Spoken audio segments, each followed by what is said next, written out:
Okay. So you can have, sorry, so let me try to start again. So I started by saying that today we are talking about the inflammatory heart diseases, specifically pericarditis, myocarditis, and then endocarditis, the three main ones that are of interest when it comes to the NCLEX. And so we are talking about the coverings of the heart getting inflamed, okay? And then the first thing we'll talk about is pericarditis, where you have the outer covering and then other layers of the heart getting inflamed. So you could have the epicardium together with maybe the pericardial layers, all of them getting inflamed. So when it gets inflamed due to bacteria from maybe systemic infection, or you could even have it, let's say, an infection from the oral cavity traveling through the vessels, the blood vessels to the heart layers and then causing the inflammation. The outcome of pericarditis itself is that if it becomes chronic or if it becomes persistent, it can lead to the heart losing its ability to circulate blood through the system. So you could have what we call heart failure resulting from chronic pericarditis. Not only that, because we are saying that the heart is what pumps, let's say, fluid or blood throughout the system. When you have the heart muscles itself, due to inflammation or infection, not able to pump blood, you tend to have fluid staying within the heart layers. And then when you have fluid staying within the coverings of the heart layers, then you tend to have what we call cardiac tamponade. So at the end of the day, cardiac tamponade is where you have fluid accumulated within the pericardial layers. And so at the end of the day, the heart also get a bit more constricted and will not be able to circulate blood as it's supposed to do. We'll do cardiac tamponade. So I wouldn't want to go much into cardiac tamponade. I think this is the last thing on this thing. So we'll talk about cardiac tamponade very briefly, then we'll move out from there. So we've also talked about the heart failure. And so I think the right ventricular heart failure is mostly the kind of heart failure that mostly results from what we call pericarditis. And so we are talking about inflammation. So I believe that we can all make it up things that we think about when someone is having infection in the system. Though when it comes to this inflammatory heart diseases, there are some cardinal assessment findings that we will talk about them. Okay, there are some of them that are peculiar to each of them. But as infection, when someone is having infection, you should know that something like WBC count is going to go up when you are presented with your labs. So you should expect to see WBC count going up. You should expect to see the person experiencing some form of mileage, some form of fever, and those things. They are normal when it comes to all inflammatory or all infections. Okay, signs and symptoms or assessment findings you can associate with infection. But because we are talking about the heart, there will be things that will also be much more peculiar to the heart as well. As for instance, maybe on assessment, you do your assessment and then you assess some form of abnormal heart sounds, or on auscultation, maybe because we are saying that the heart layers are going to get inflamed. And we know that the heart layers, they also rub against each other.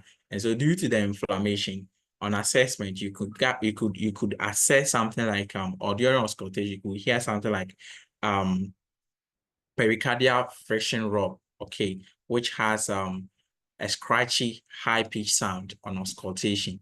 So when you are reading your questions, these are some of the things that you should look out for when you are talking about pericarditis. So you could also have chest pain, because we are talking about inflammation around or happening around the coverings of the heart. So you could have chest pain, and this chest pain could be radiating to the left side of the neck, shoulder, or the back. And then the pain is also aggravated with certain activities. For instance, if the patient is coughing, if the patient is swallowing, okay, and then when there is some form of inspiration, or when the patient is breathing in. So particularly in inspiration and then coughing and then swallowing. So these forms of activities aggravates the pain, or it causes the patient to feel the intensity of the pain goes up. Okay. Then when the patient assumes a supine position, the pain also worsens. Okay. So one thing about this inflammatory heart disease is that we don't position a patient flat on the bed. So sometimes you could get positioning.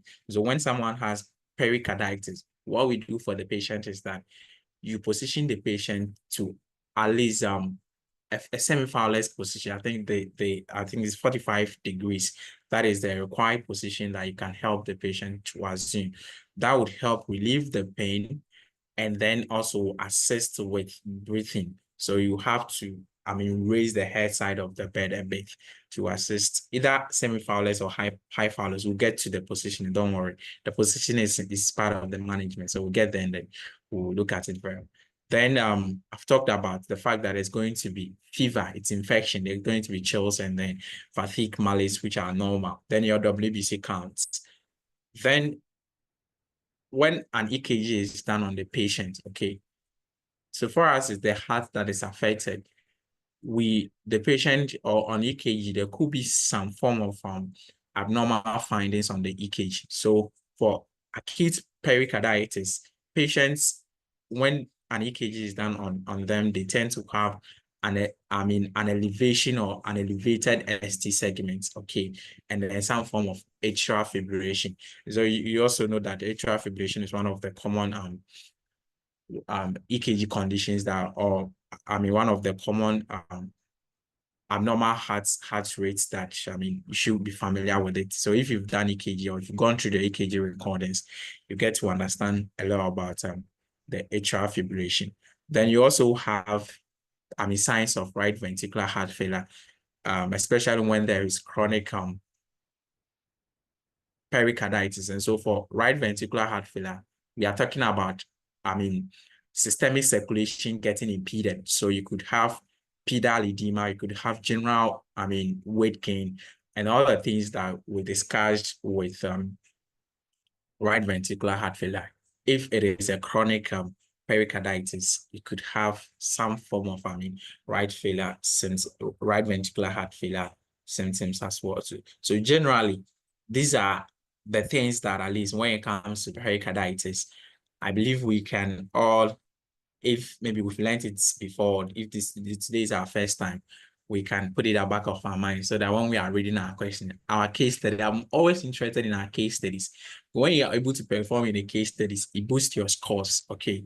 So your case studies will go around all these things: assessment findings, management, things like especially the inflammatory heart condition, because there are three. You could get a case study question about the three, and then they will put them all together in a case study form, and they will ask you what is applicable here, what is not applicable here.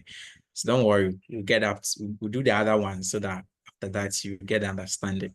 So when it comes to management, it's the first thing we talked about was the fact that the patient is going to experience some form of chest pain that will either radiate to the neck area, the back, okay? And so you have to assess the pain, okay? And then you manage the pain. In managing pain, because it's an inflammation, so you don't expect that they're going to use an opioid in managing pericarditis. So definitely they are going to use an NSAID. Okay, so an NSAID is going to be used. They're going to use an NSAID. So any of the NSAIDs that we come across it, we should be thinking. And then not only the NSAID, there's also one other, drug, I think cogetin or cogetin. Cogetin is used specifically for people with I think gout. Okay, it's an anti-gout medication, but it's very useful in managing this inflammatory heart Please, condition. Yeah, hello. Is it yes, madam. Colchicine or Yes. Cogentin? I didn't say cogentin, no. Did I say Oh, cogentin? I said cogetin. oh, So okay. Okay. yes, I didn't Please, say please spell it for us. the cogetin. Don't worry, I Yes. have a question. When we get there, you get it, okay. Okay. Yes, I have a question on it. When I get to the question and you get it, okay. I have a question on it, so that is fine. So we have coaching the NSAIDs that you could, because it's inflammation, you need steroids. Okay. So steroids are also useful in what we call the pericarditis. So the positioning. So I was saying that semi-foul is rather high foul. So you have to position the patient in high foulets, okay, very high foulets or uprights to help with the breathing and then also lessens the pain they go through. Then you also, oxygen might be needed. You do your assessment to find out whether there is any pericardial friction role. You also look at culture and sensitivity to locate or to identify the actual organism that is causing the problem. Okay, so that the appropriate antibiotic will also be directed towards that very organism. So culture is very, very important than your antibiotics. Then if there is any form of heart failure, or maybe if it's chronic and chronic pericarditis and heart failure setting, they'll give some form of diuretics and then digoxin as well to help with managing the symptoms that comes with it. Now, if the antibiotics and then the other medications are not able to resolve it, and then you have the patient could undergo what we call pericardectomy, okay, where a surgical procedure will be done to, if there probably maybe there is fluid being accumulated there. So a procedure is done to open up the affected area to get rid of any kind of fluid that has been accumulated over there and then work on the heart muscles as well too. So you could have a surgical procedure also being done. Then you also monitor for signs of the cardiac tamponade when you have the fluid sipping in, or when you have the fluid staying within the layers, okay, that leads to the cardiac tamponade. So on cardiac tamponade, you might maybe assess for something like increased central venous pressure. You could also have pulsus paradoxus and all those things as well too, with assessment pertaining to cardiac tamponade specifically. Then if cardiac tamponade occurs, because if there is cardiac tamponade, it could be acute, and that means that the heart will be constricted due to the fluid, and that becomes an emergency situation. So when you identify any signs of cardiac tamponade, quickly the healthcare provider would need to be informed, and then appropriate intervention will also be done. Either they are going to do they will kind of inject, or they will withdraw the fluid over there. I want to appropriate them. I think pericentesis or something like that. Yeah, that will be done to remove the fluid out of pericardiocentesis. Thank you. So they will do pericardiocentesis to remove the fluid out of the place. So that is on pericarditis. If in case you want to ask a question on pericarditis, or you have an input to make on pericarditis, you can make it as well too before we go to the next thing, which is on myocarditis. Okay, remember, like I said, the differences are mostly with the assessment findings. So with the assessment findings, there are very key ones that I believe we can all identify. Sometimes the pain, the fever, they'll run through all of them. Okay, they will run through all of them. But there are some, for instance, in myocarditis, there is what we call pulsus arteriosus. So pulsus arteriosus is only specific to patients with myocarditis. You will not see it in someone with endocarditis, and you will not see it in someone with pericarditis. Okay, and the management too is barely the same. Okay, or it's mostly the same. It's the pain, you managing the pain, oxygen, and all those things for the management, and then antibiotics. It tends to go for all of them, but sometimes the peculiar things that are common to each of them are the assessment findings. So that is that. If you want to ask anything or input, you can raise up your hand, or you can unmute yourself and come in. So we are talking about the next thing is the middle layer. When you have the middle layer of the heart covering getting infected. And so mostly the bacteria will travel from, let's say if you have pericarditis, or if a Yeah, patient is, Mingo. yes, they Please, see. when you were presenting, you mentioned something about oral infection leading to something. I didn't really get that part Don't worry, at the don't worry, beginning. don't worry. If you could please clarify it for me. All right, I'll talk extensively on that when we get to Okay. endocarditis. Okay, Okay. All right. Thank you. I will talk extensively on that on endocarditis. So we have what we call myocarditis, and then I was saying that the problem mostly comes if someone already has a pericarditis, and then maybe the treatment didn't go on well. You could have the bacteria traveling or extending to the inner layer of the heart coverings, okay, or the inner layer, and then the infection also setting over there, then you have myocarditis. So this mostly results from endocarditis or any systemic infection. If there is any infection within the system, okay, you could have the bacteria traveling through the blood vessels to the middle layer of the heart coverings, causing myocarditis. And then other allergic responses could also be some risk factors for it. The findings is also fever you could have. Then you have the tachycardia. Okay, the heart as a form of a compensatory mechanism to be able to circulate blood or fluid within the system. The heart rate will increase. The chest pain is also here as well. The pericardial friction rub is also here. Then you could skip maybe what we call the heart rhythms. So there is some form of gallop heart rhythms or heart murmurs. So these are some form of abnormal heart sounds that you could identify when you do assessment with people with myocarditis. Then you have pulsus alternatus. So pulsus alternatus is when you have an alternation between when you check your pulse, and then there is in terms of the intensity of the pulse, it's switching between weakness and then strong. So maybe you check the patient's pulse, and at the point the pulse in terms of the strength, it's very strong. Okay, then you wait for some time, and then you check the pulse again, and then you are now getting like let's say a weak pulse. So when you have the pulses alternating in that way in terms of the strength of the pulse, the at the point you assess for, the pulses become very strong, and at the point also becoming weak. So that is what pulses alternates. Then you also have heart failure can also result from what we call myocarditis. So in myocarditis, the symptoms are what I've talked about. Okay, these are very peculiar to myocarditis.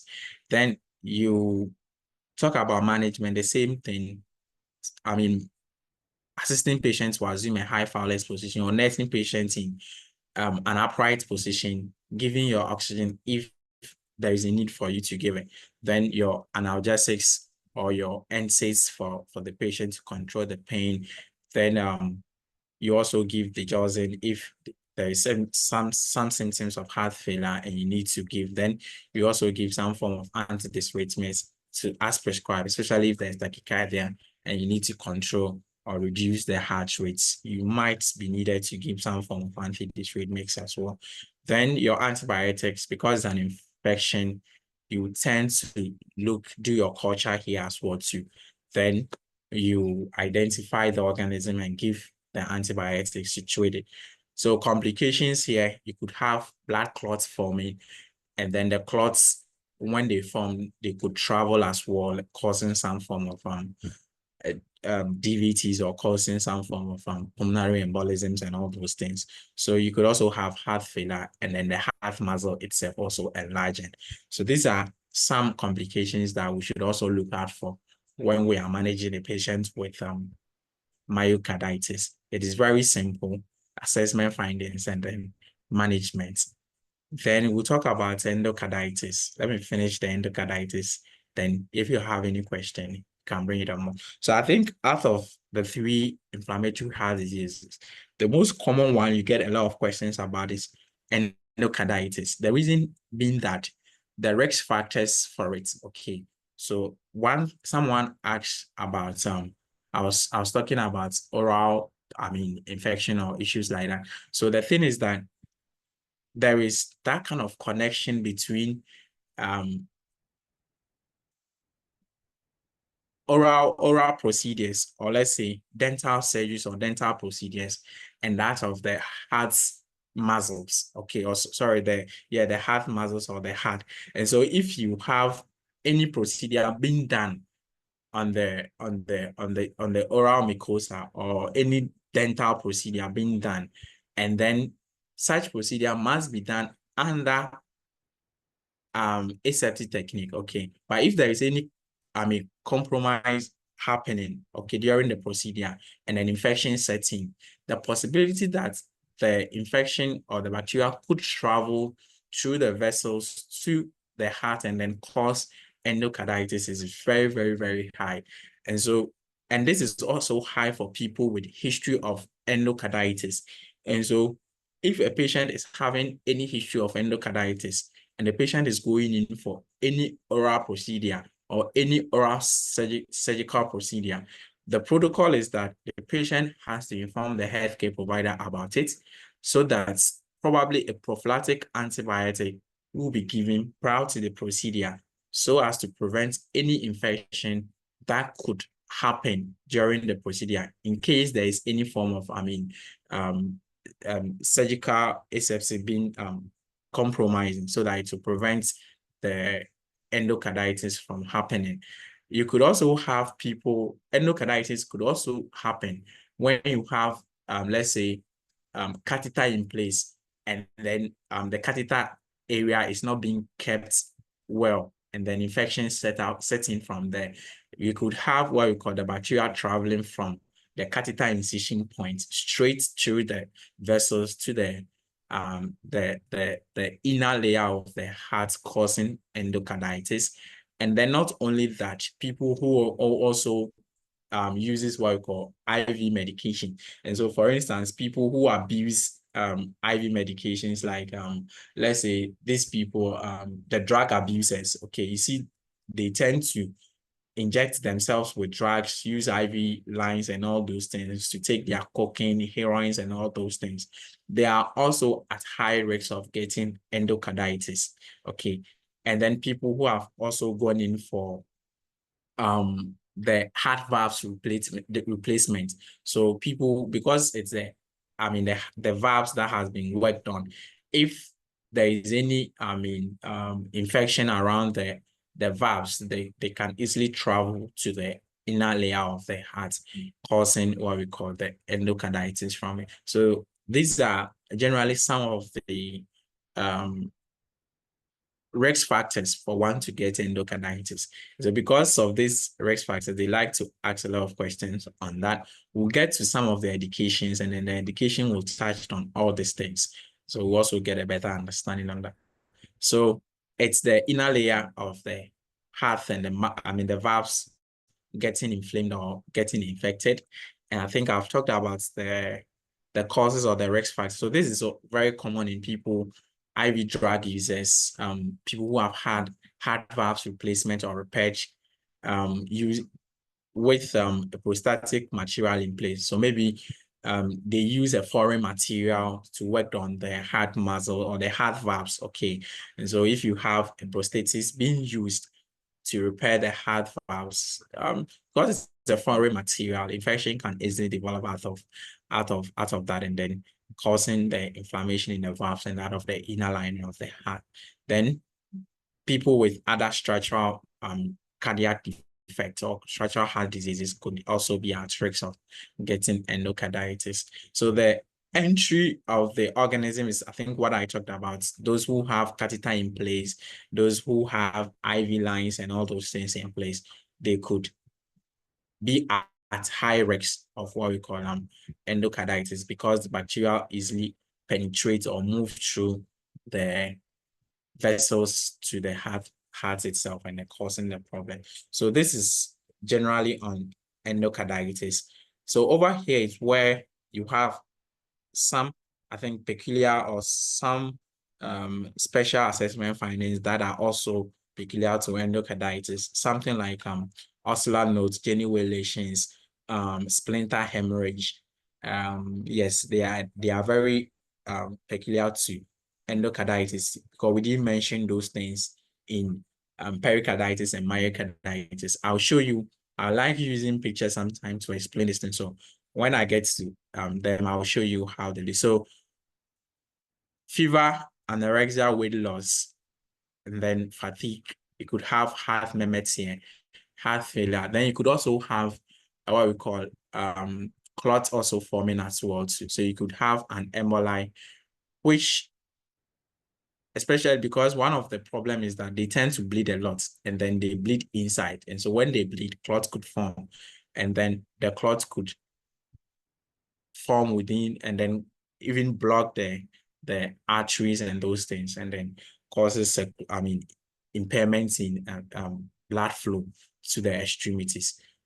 Then you have petechiae, okay, where when someone is bleeding and then under the skin, you could have some form of petechiae over there. Then you have the splinter hemorrhage. So the splinter hemorrhage is where you have small blood clot under the nails. Okay, so let me use this as an example.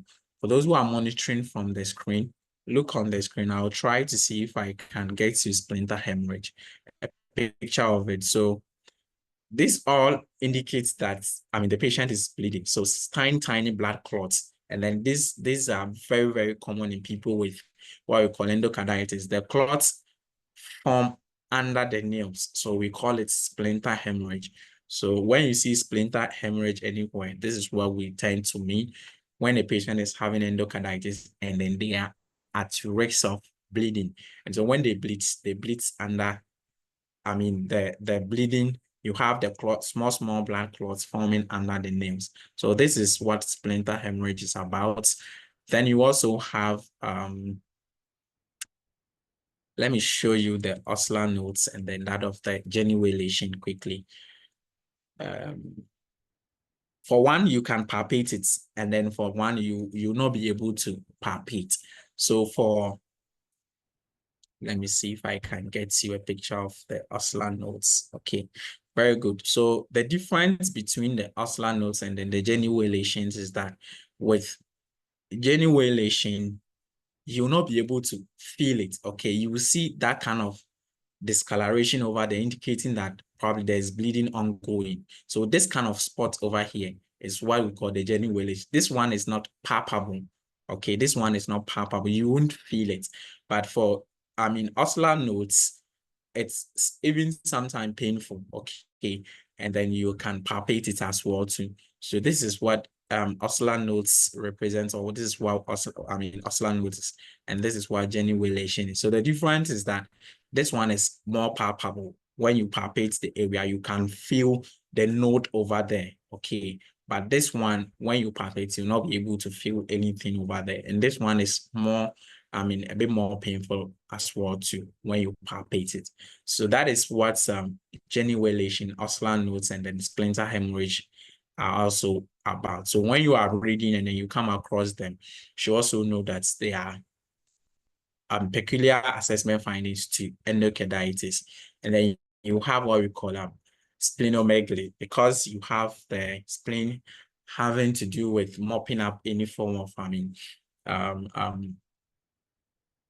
red blood cells that are not matured. And so you could have the spleens also enlarging as well. So splenomegaly can also be identified. When you palpate, you can feel the spleen also getting enlarged.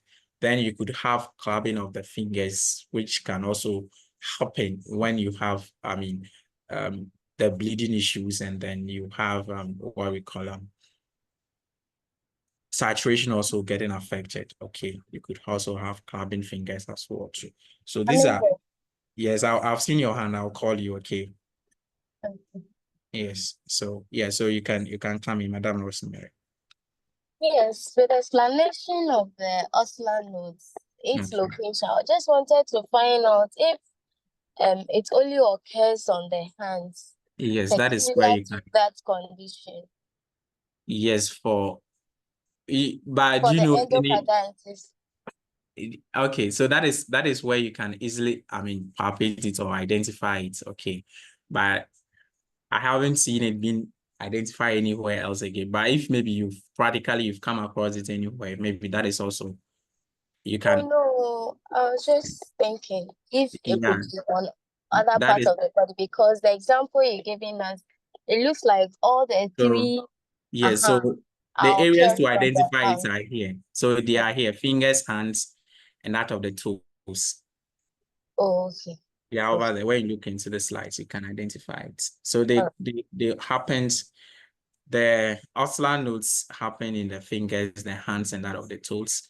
And then that of the genioelation, I think the only addition is the nose and that of the earlobes. That is where, but because those are the areas that you can easily identify it, that is why I think the picture I showed you, I mean, they use their hands. I think it's the hands that you can easily identify it. okay. Thank you very much. Yeah. All right. So if you have any question, you can come up with it as well too. Or if you have any inputs you want to make, you can as well bring it up. The interventions, okay. Of course, here you manage your pain if there is pain. You do assessment to identify any jelly lesions, any oscillator nodes, and the claving fingers. You do your culture. You do to give your the required antibiotics. Okay, then your discharges and all those things. And mostly one thing I also want to say is that, in fact, when it comes to endocarditis, the management, it takes a very long time. Okay. So sometimes the patient will go home with IV antibiotics. They have to take the antibiotics for about 4 to 6 weeks when they go home. So they go home with even the IV antibiotics. Okay. So the treatment is not within a week or two. If a patient, so if you are reading your questions on endocarditis and then you get to see that maybe patient is telling you that you're going to take the antibiotics for a week or 2 weeks, you should know that the patient will probably need more education in there because it requires a very long time, okay, or the treatment about 4 to 6 weeks for them to take the antibiotics for it. So you have to provide rest, okay, between activities, and then you monitor for signs of heart failure. Then you assess your spleen. You also do abdominal assessment to identify any form of abdominal pain, which could happen if you have the spleen getting enlarged. Then you also look out for any clots within the renal system or the kidneys. And you know that our kidneys are more towards the flank areas. And so if you have what we call any clots within the renal system or the kidneys, you are going to identify flank pains, you identify hematuria as well too, and then pyuria as well. Then you also, the clot could equally travel to the pulmonary system or the lungs, causing some form of chest pain, dyspnea, and then cough as well too. Then you assess the mucosa, you assess the mucous membrane, then the conjunctiva too for any form of bleeding on there. So petechiae on the conjunctiva too. Then the splinter hemorrhage, the oscillator nodes, the genuine lesions we talked about, you assess for all those things as well. So I think this is generally the management for someone with endocarditis. And the next area I want to talk about is patient education, because we said that there are some predisposing factors or there are certain activities that can predispose one to getting what we call endocarditis. So one of them is we teach clients to maintain aseptic technique during setup and administration of IV antibiotics. Remember we said that, or I said that the patient will need antibiotic treatment for about 4 to 6 weeks. And so mostly they wouldn't stay in the hospital for the whole 4 to 6 weeks. They stay in the hospital for some time, maybe 1 or 2 weeks. Then they continue the treatment in the house. So if the patient will go home with the IV antibiotics, they will need to understand that when they want to, or when they are about to give their medication, they must observe some form of sterility or some form of aseptic technique to prevent infection. Then you also instruct the client to administer antibiotics as scheduled, and then IV catheters, okay, they have to monitor the IV catheter site and keep it clean as much as possible to prevent infection, and then also observe the site for any signs of infection and report it as well too if they have catheter in place. Then you instruct, or this is also generally for people who also have catheter in place, but we've gotten to understand that catheter incision site is one of the port of entry for the bacteria. Then you also have the clients taking daily temperature monitoring to identify any form of infection or any form of alteration in the temperature, because we know that with someone with infection, definitely the temperature is something that would need to be monitored. So they have to monitor it for about 6 weeks period, and then they have to report back for any form of abnormality or alteration in the vitals or the temperature. Then oral hygiene, very, very important, especially for school-age children or for children in general. You know that because we are saying that the oral mucosa or when there is any issue with the teeth, okay, or the teeth, or there's an infection over there, the possibility that the infection traveling to the heart is very high. So one thing is that you have to educate the patient to care for their teeth very well. So you encourage oral care or oral hygiene at least twice a day, and they should use soft toothbrush, okay, and then rinse just to prevent bleeding. That's why they are using the soft toothbrush. And then you teach clients to rinse any skin laceration, okay, because of the infection. So if there is any infection at all, the infection could especially become chronic, okay. So you have to, any form of skin laceration, and then they will need to clean it, apply antibiotics if that is prescribed. Then clients should be inform all healthcare providers of history of endocarditis and acts of use of prophylactic antibiotics, especially if they are going in for any invasive respiratory procedure, and then dentistry or dental procedures. Okay, so if they are going in for any invasive dental and then respiratory procedures, they will need to inform, especially if they have a history of what we call endocarditis. The healthcare provider must be aware of it so that they will give prophylactic antibiotics for that. Then you teach them about the signs of clots, and then clots forming, and the associated complications that also comes with it, like pulmonary embolism, the renal emboli, and then that of the splenic emboli we'll talk about. Then you also teach them about signs of heart failure. If it is right heart failure, teach them about general weight gain. You teach them about them having pedal edema, and then generalized edema as well too. And things they can also do in terms of patient education we discussed when we're talking about heart failure. So that is on endocarditis as well. If you have anything you want to ask about endocarditis, you can ask any input you want to make on endocarditis. You can also ask. Then we quickly do cardiac tamponade. Then when we finish with cardiac tamponade, we'll look at 1 or 2 questions to assess our understanding on some of the things that we've discussed so far. Hello. Yeah, Madam wrote you for me to tell us. Please, thank you for the presentation. Please, Okay. my question is Mhm. my question is about the IV medication that the client must take home and then continue. Mhm. I'm asking whether they will do it themselves, or maybe Well, in advanced countries they have what should I say, home yeah, care. the patient could have a home care nurse to take care of that. Okay. Okay. Yeah. Okay. So I'm asking, apart from IV, can they go along with the tab or something, or So it's always the thing IV? is that because this is very serious, okay, it's a very serious condition. So that is why the patient will need antibiotics for that long period. So the protocol is that they go home with the IV antibiotics for that period of time before probably if they will switch to oral, the patient will be put on the oral. Okay, thank you.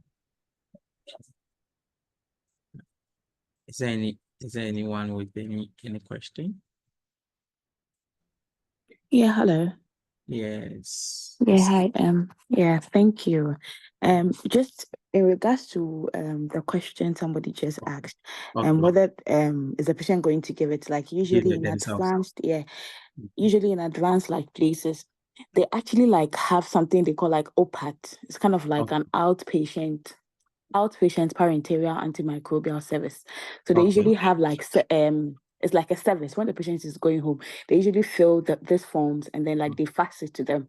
And so if the patient is going to be on like this long-term IV antibiotics, it's like a nurse in probably that patient's like vicinity goes in there to give the medication as scheduled. So that's how it works. Yeah. Okay. Thank you. It's good that we have those over there to help us with some of these things. Okay. All right. Thank you. Can I also make an input? Sure. I think normally they have home visit nurses that right after discharge, they already had let's say agencies they are assigned to. Normally the agencies does this.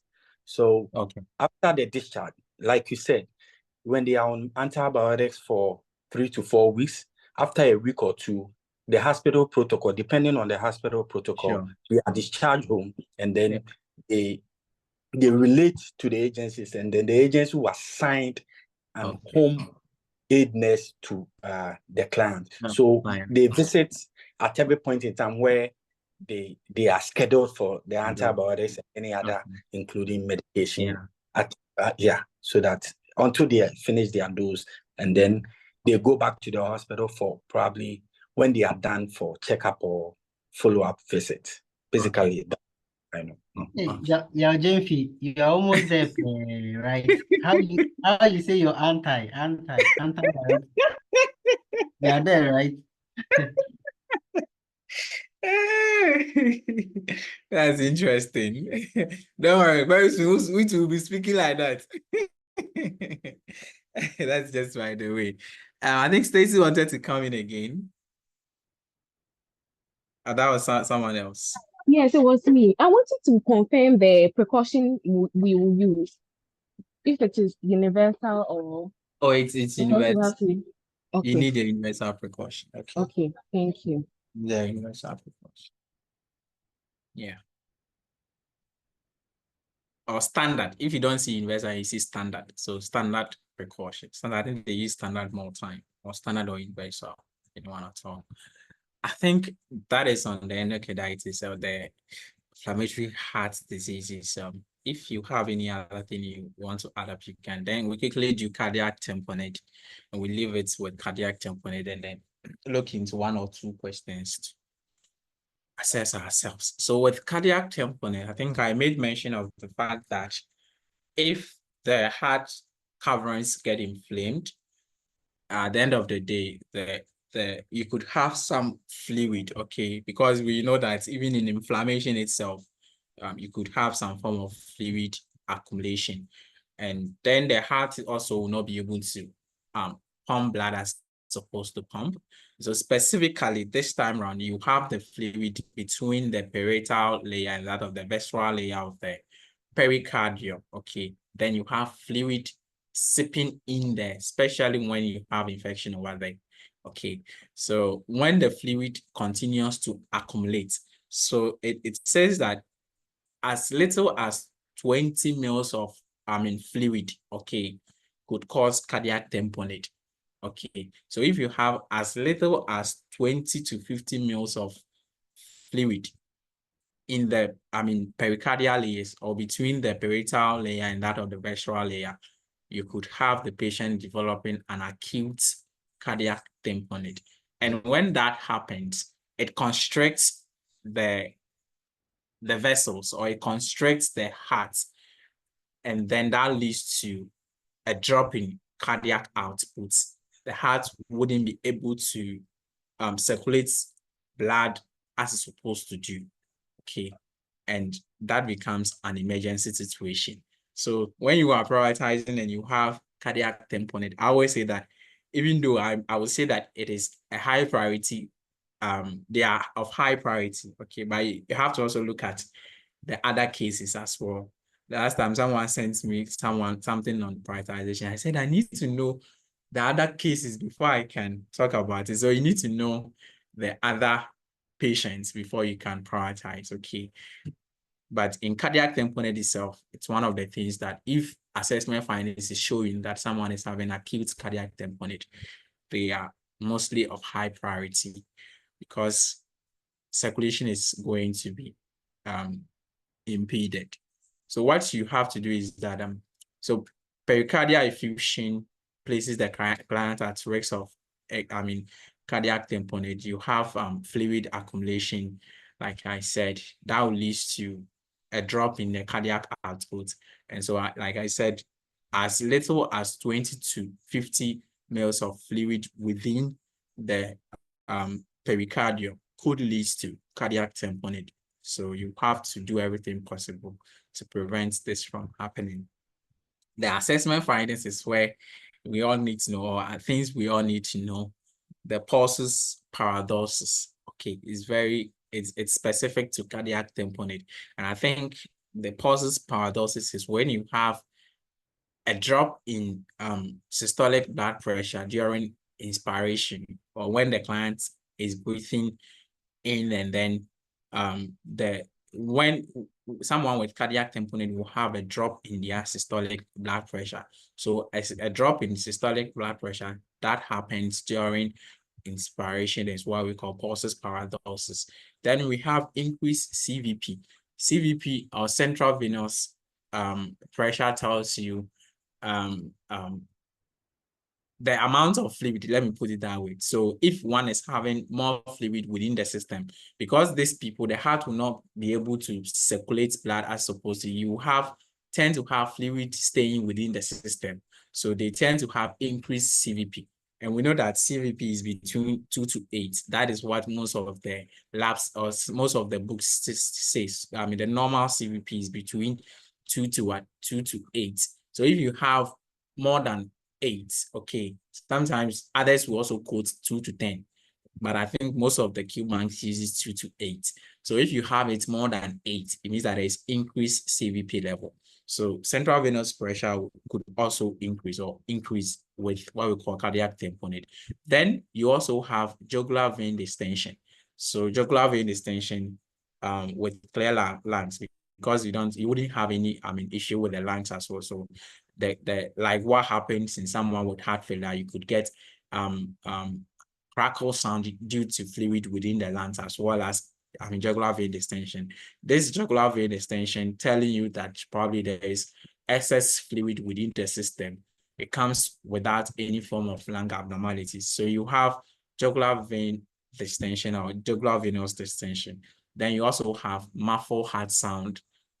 When you do your heart sound auscultation, you have a distant muffled heart sound. That is what you'll be able to assess. Or when you do your assessment, you assess the heart sound to be very far and then muffled in nature as well. Then you have a drop in cardiac output, then narrowed pulse pressure. So narrowed pulse pressure is the pulse pressure is the difference between your systolic and then your diastolic pressure.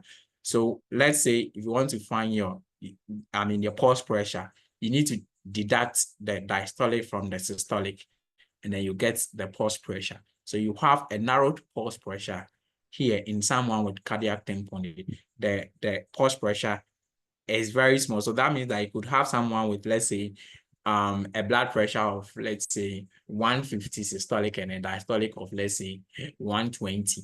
You see that when you do your deduction, you are getting something around 30 mmHg. Okay, so that tells you that there is a narrowed pulse pressure in there.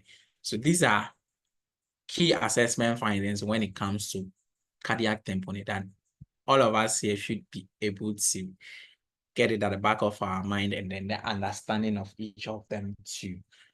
the interventions, like I said, this is very critical. So patient will need to be cared in a critical care unit, and then they have to monitor the system for, hemodynamic monitoring, the, IV fluids intravenously as prescribed to manage the decreased cardiac output. But you have to be very careful when IV fluids are prescribed, and then you have to also give it as prescribed too.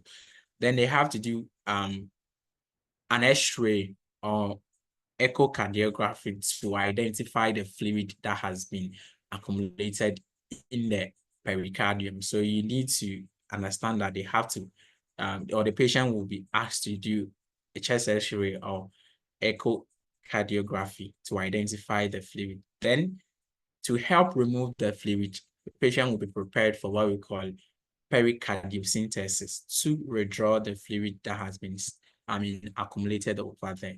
So in pericardiocentesis, it's a surgical procedure. Consent will be needed.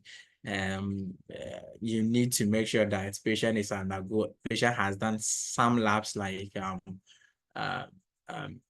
the clotting factors to know as to whether the patient stands at chances of bleeding, and all those things would also need to be monitored. Then there could be what we call a recurrent cardiac tamponade even after the pericardiocentesis. So the patient would need to be monitored for a recurrent cardiac tamponade. So when there is a recurrence of the tamponade, patient might probably need what we call pericardectomy to open up the place and then now remove excess fluid from there. So instruct the clients experiencing recurrent tamponade or recurrent effusion or develop adhesion from chronic pericarditis, or a portion of the pericardial window will be taken off so that fluid will be removed from there. So patients will need what we call pericardectomy if they consistently get what we call cardiac tamponade even after pericardiocentesis has been done. So these are some of the things that generally I think we need to know about cardiac tamponade and how to manage them.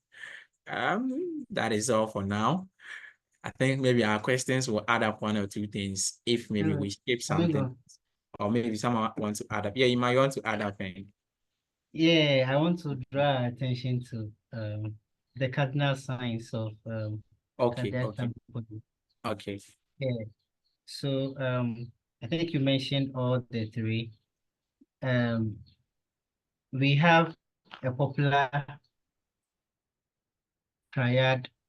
We refer these three things to. I don't know if you mentioned them.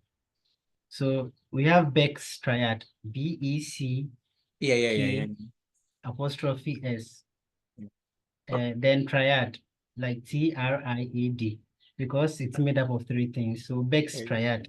So when you have Beck's triad, they are the three main cardinal signs of cardiac tamponade, okay? And with the three things he mentioned, I heard of distant heart sound, right? Yes. So in place of distant heart sounds, if you hear of maybe muffled heart sounds, it's the same thing. M-U-F-F-L-E-D, muffled. Okay. I think it's even there. Okay, good. Then with the decreased pulse pressure, yeah, he demonstrated an example, okay, by giving a blood pressure of 150, 130. So if you don't see something like decreased pulse pressure and you see hypotension,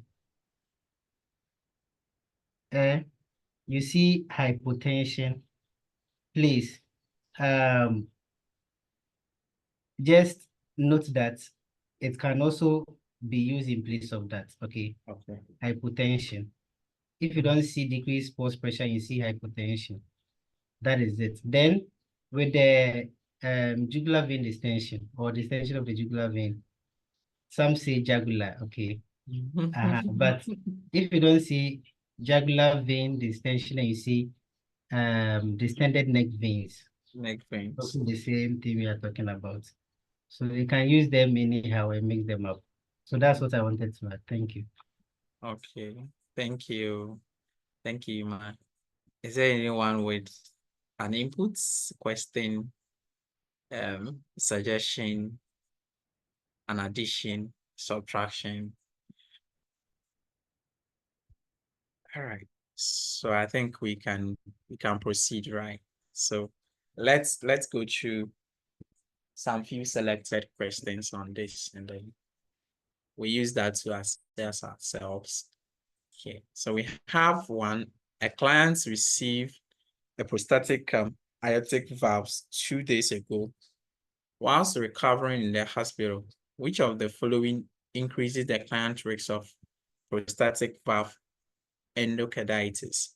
We have one, the client has an arterial catheter institute. Then you have the two, the client has a history of type 2 DM.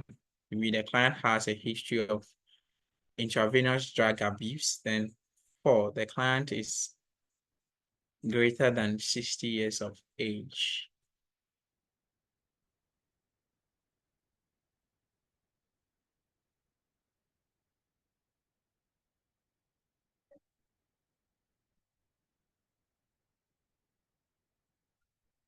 Yes, you can unmute and answer. Okay.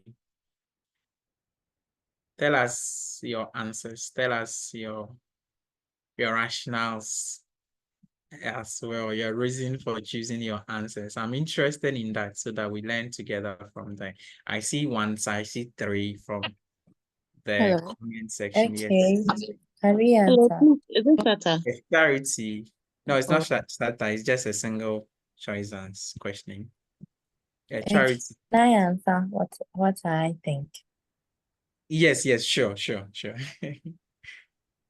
Okay, so as you were teaching about endocarditis, you made mention of catheter being one of the main causes of endocarditis. And so for me, I believe the number 1 could be a risk factor for prostatic valve endocarditis.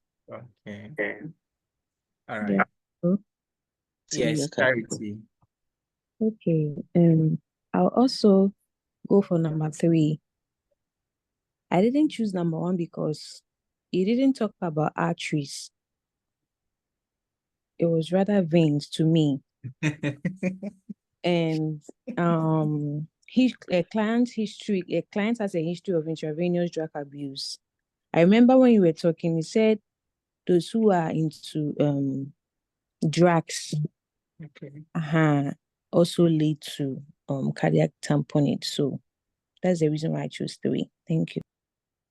Okay. Yes. Is there anyone with any other explanation to the answer they selected? This question Yes. should have been a SATA. It's not a set. So yes. That's why I was also asking. Yes, Madam Janet's hand is up. Let's listen to Madam Janet. Yes, I was also thinking between 1 and 2, but like my sister said, we didn't hear anything of arterial catheter. It's No, rather so the normal catheter. it can happen with even arterial because it's Ah, it's an so it's IV between line. It's an IV line or even whatever it is. Okay, so whereas you have a line within the vessel, either artery or a vein, or it could be a spot for. Oh God. so it's between 1 and 3. So me myself, I don't So know which one. which one are you going? If I I'm get to that. choose 1, then I'm choosing 3. But if it's Saturday, I'll go for 1 and 3. You can't you can't create your own question. Okay, then I'll go for 3. You go for 3. Yes. Okay. All right. Then Mr. Sadiq. Yeah, Mr. Sadiq, can go on. Okay, so I will also go for 3 because though the one is very let me say appealing, but Okay. considering that one, you could clearly see that it must be done by a healthcare professional, so at least the risks will be reduced. But considering the 3, it is the client who is who has that history. So most of the people who indulge in intravenous drug abuse, they use non-steroidal procedures. So I'll go for 3. Okay. Samingo, Yes. Samingo, Yes, please, Stacy. between the 1 and the 3, I'll go for the 1 because Okay. the 1 is a current thing, like it's something Okay. that is happening presently. But Okay. then with the 3, it's talking about a history. Okay. So I'll choose the 1. We go for the 1. All right. Very Yeah. well. Okay, I will also opt for 1 because in the question, it says the patient has undergone a prosthetic valve replacement just 2 days ago. Okay. So during the procedure, what could have increased the patient's risk is maybe an arterial catheter in situ. That's why I'll be using 1 this time. But if not, 3 would have been another best option. Okay. Okay. Let's The listen to the 4 can be an option because you said age. Okay, let's finally listen to Madam Presla. She also wants to come in so that we go back to we go on with our answer. So Okay, Madam so Presla, yes, I mean, I'm actually confused between 1 and 3, but I think what makes me differ, like from the answers, is the question says while recovering in hospital. Like, so I think it's saying in the hospital setting, like while the patient is recovering in the hospital setting. And then during that, that's when the patient has the arterial catheter. So I think I'll go for 1. you go for 1. All right. All right. So let's look at the answer together. But I think yes, you've all given us your rationales, but I think the ones had it. If you look at the current situation of the patient being in the hospital, okay, and even if the patient has a history of IV drug use in the hospital, it's very difficult even for the patient to get access to the drugs at the hospital. Just some few days recovering from that surgical procedure. And so the 1 is the answer, okay. So we can look at it. The rationale is on the screen. Thank you all for the inputs. I think we can move on. Samingo, Yes. please, what does the native valve means? What native valve? Yeah, native heart valve in the rationale you gave. Because it infects the client with native valve. Let me just confirm that's okay.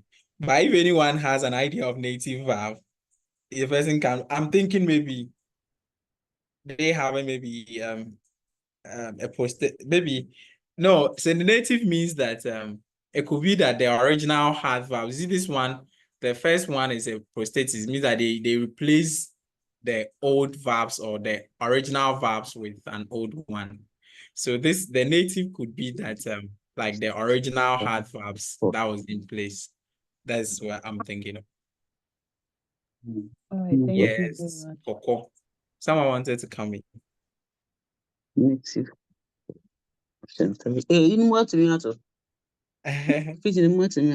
Come in. Let me just confirm it. Okay.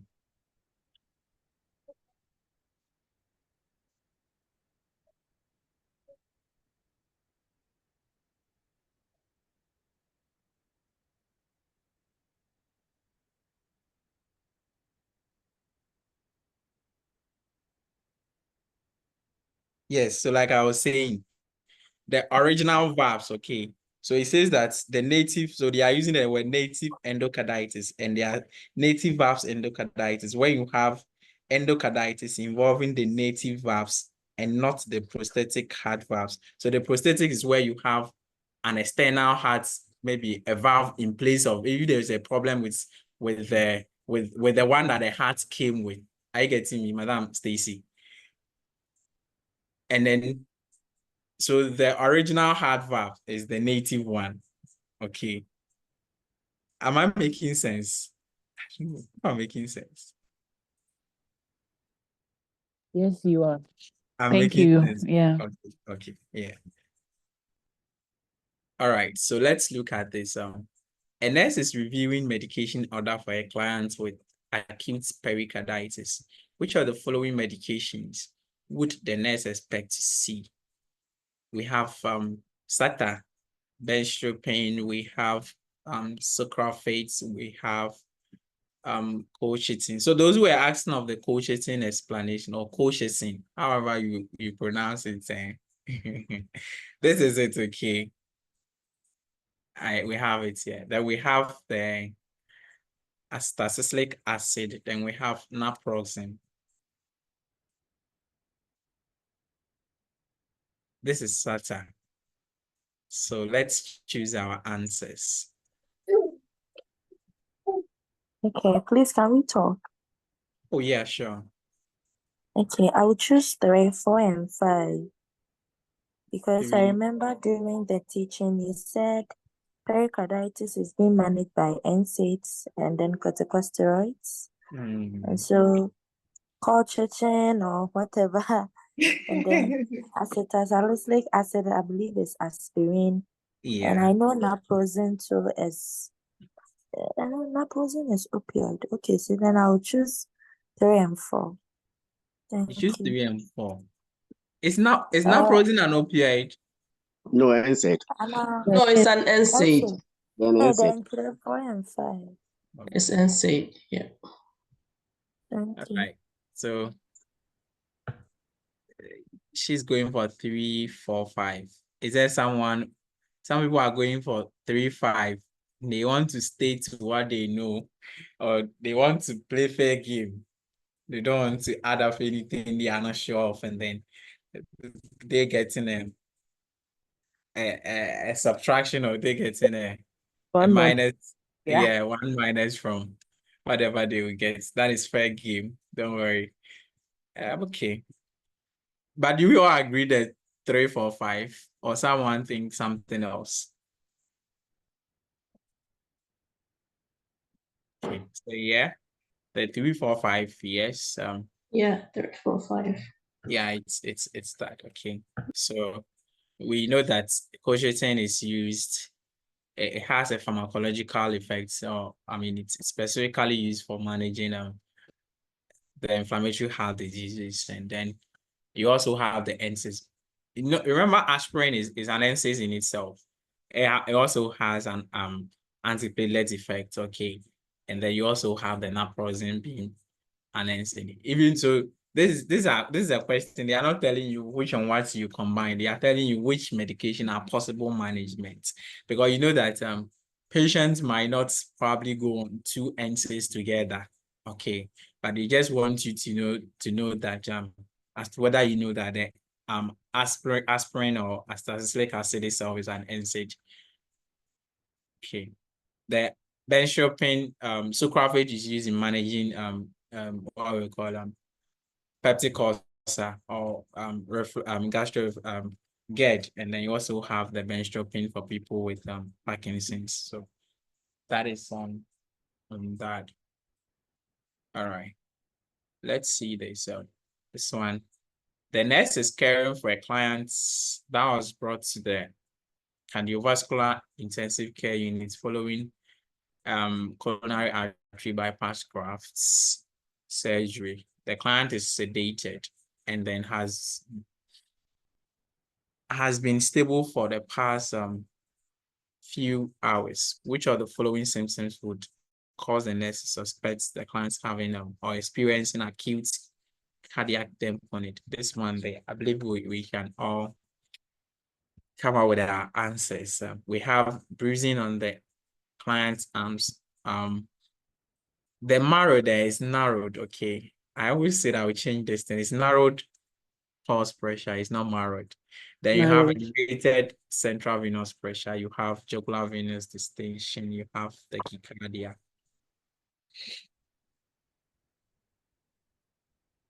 Yes. Okay, please can we talk? Yes, Madam Kathy. Okay, please, I will choose 2, 3, 4, and 5 because those were 2, 3, the 4. clinical symptoms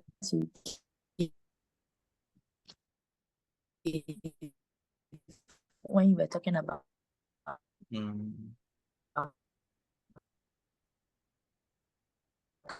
Okay. All right. Okay, that's fine. Madam Janet, if you're muted, do you want to help us?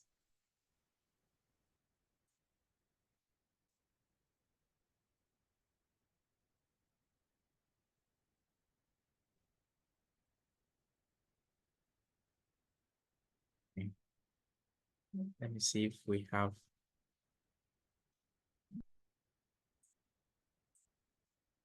Hey, the one who spoke, we want to take only that person.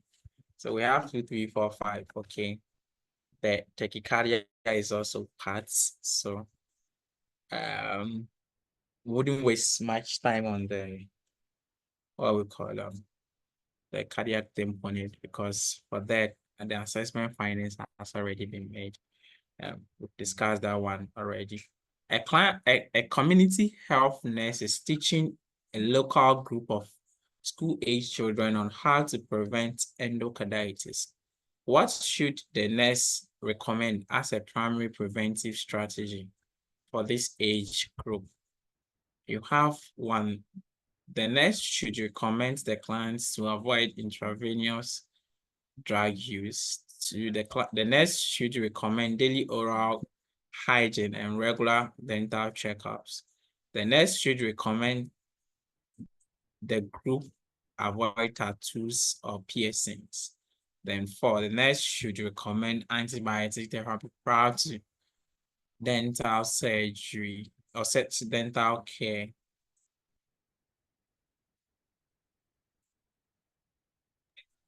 Hello. Yes, Madam Zifa. I think the answer is 2. The nurse should recommend daily oral hygiene and regular dental checkup, because if there's infection, it can lead to the endocarditis. Okay. I think you said that.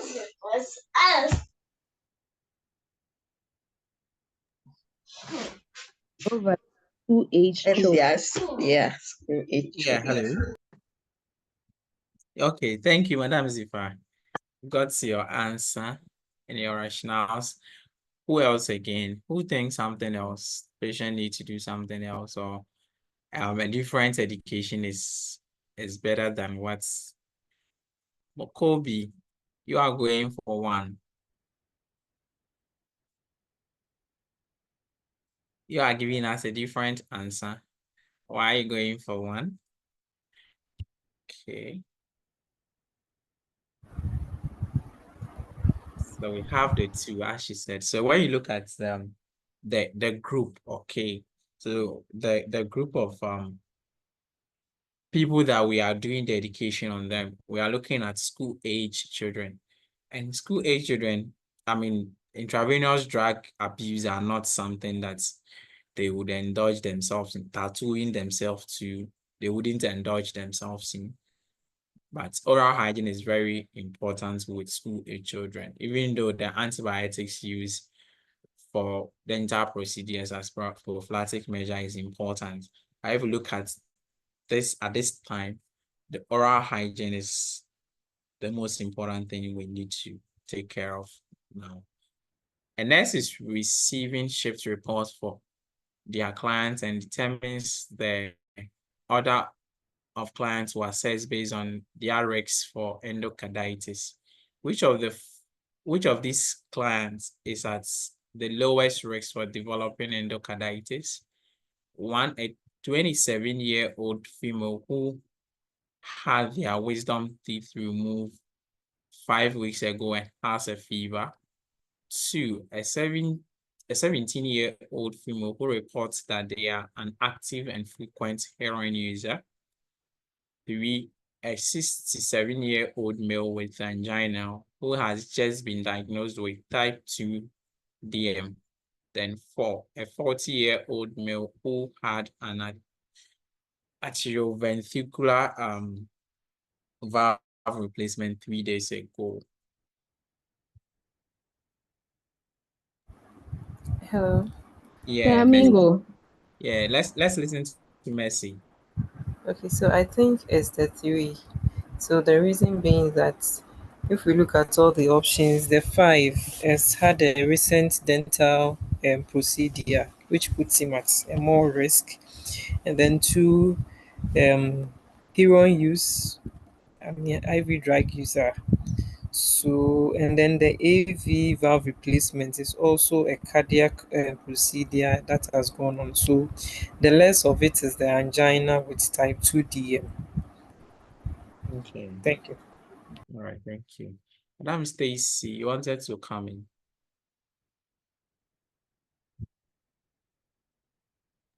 Yes, amigo, please, it's the same thing I wanted to say.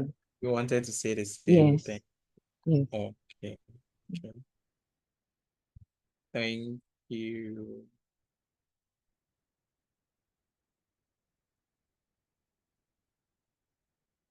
All right, so we have the third one, as she said, okay.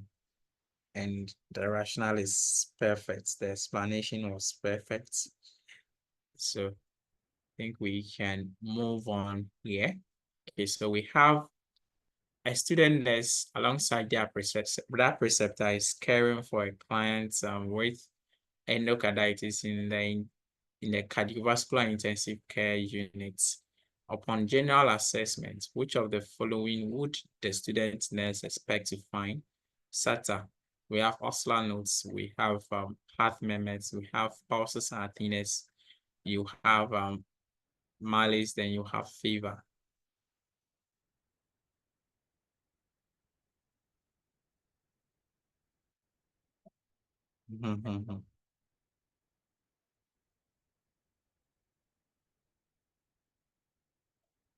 Okay, let's see.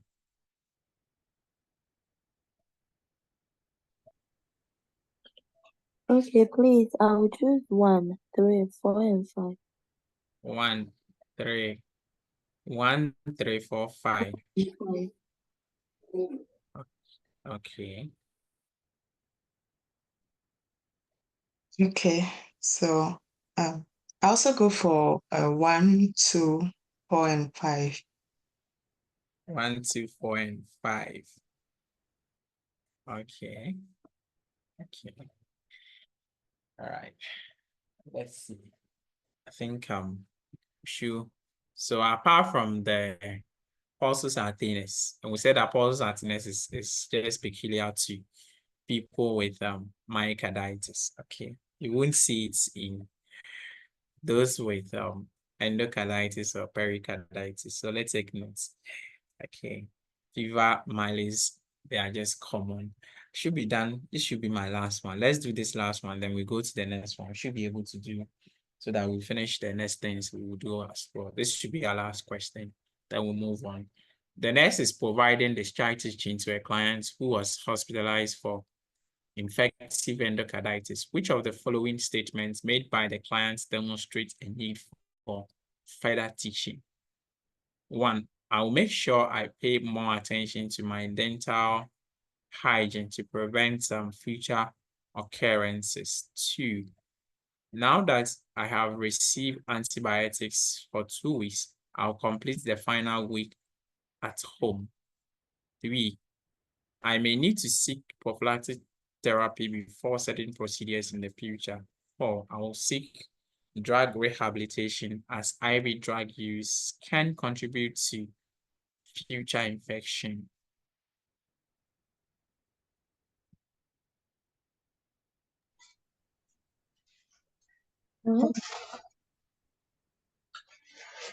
Hello. Yeah, Madam Ziwonu.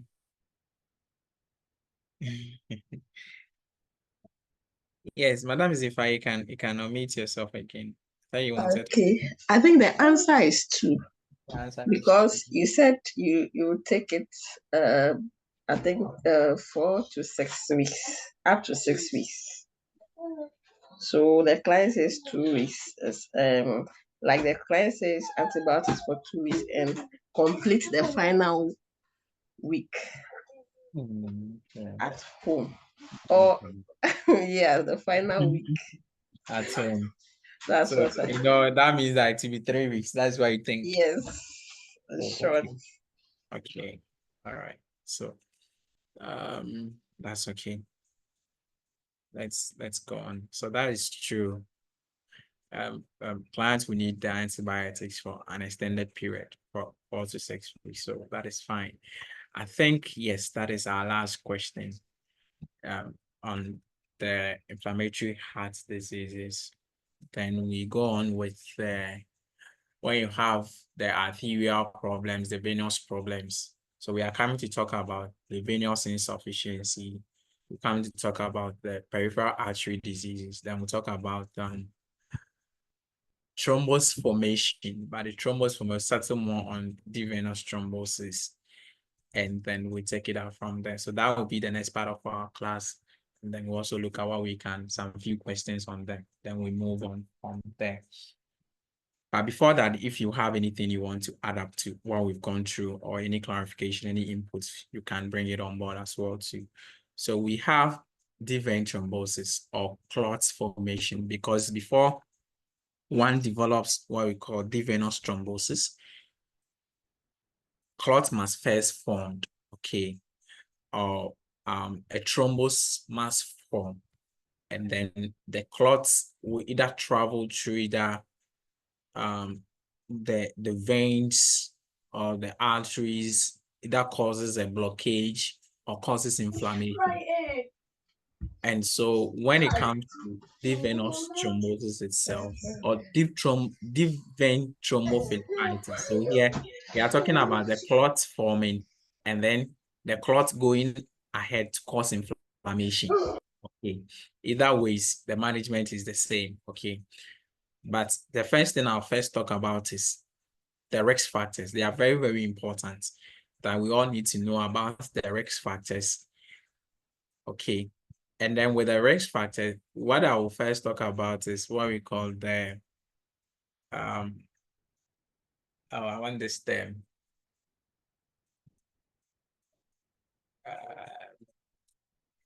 This term is not coming. So, but all that I want to explain here, the first three risk factors, okay, the venous stasis, okay, then hypercoagulability, then you have venous injury. That is this triad. I want this triad because Vicus triad. Okay, that is what I want to. I was looking for Vicus triad. Thank you all for reminding me. So we are talking about Vicus triad. Like Ima was saying, you see, we have some conditions. There are like cardinal things, and sometimes the things are like three. And so when they are three, we term it as triad.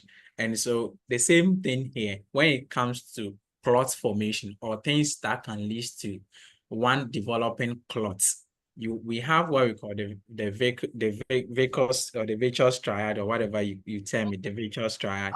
That means that we have three conditions, okay, that puts one at risk of getting what we call clot or having clots forming.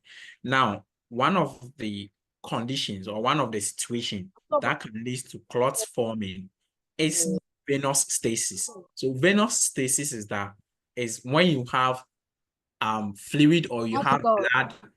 Kindly mute up. Madam Gifty Boateng, mute up for us. Madam Gifty Boateng, mute up for us. Thank you. So when you have venous stasis, that is where you have fluid staying or blood staying within the veins or within the vessels, and then the blood is not able to move. And so at the end of the day, when it stays in there for a very long time, clots starts to developing. A typical example of people who tend to have venous stasis is those who stay in bed for a very long time, like immobility. So if you have a patient who stays in bed for a very long time, they are at risk of having what we call venous stasis. So venous stasis could come about as a result of immobility, heart failure. You also have very close veins. They could all lead to venous stasis. Then you have hypercoagulability. So hypercoagulability is where you have a patient having some risk factors that put them at risk of having their blood clotting at a faster rate, okay, So example of patients who are at high risk of having hypercoagulability is those who uses what we call oral contraceptives. Okay, oral contraceptive usage. Okay, and then I think pregnancy too is one of the risk factors for hypercoagulability. So in pregnancy, or people who are pregnant, they tend to be at risk of what? Deep venous thrombosis, or they tend to have thrombus forming and then getting DVT at the end of the day. So pregnancy, the use of oral contraceptives causes hypercoagulability. Then you have venous injury. So the venous injury is where you have something like an RTA, and then the RTA leading to a break or leading to an injury. Okay, and so when there is an injury, patient is going to bleed. Clots is also likely to form, and all those things. And then also those who also uses some form of vesicants or irritants like medication that could lead to some form of injuries within the walls of the vessels, and that could lead to what we call clot forming as well too. I think I saw a hand up. Madam Letitia, your hand was up. Yes, please. I wanted to ask about the hypercoagulability. That is it with the progesterone only, or with the estrogen? Any of them? Is it oral contraceptive? Yes, please. Is it If with it's the if it's an yes, oral or contraceptive, they put them at risk of it. Okay. all right, all right. Yes. Okay, thank you. You're welcome. So then you have so following surgery,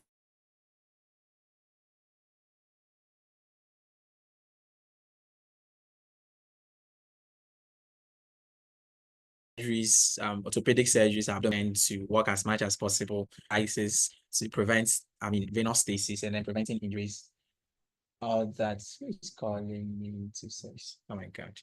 Then you have some form of malignancies can equally put that one at risk. So fractures, I think I've explained that part as well. So these are risk factors when it comes to the formation of clots, and then the clot will form, either blocks the vein or blocks the vessel.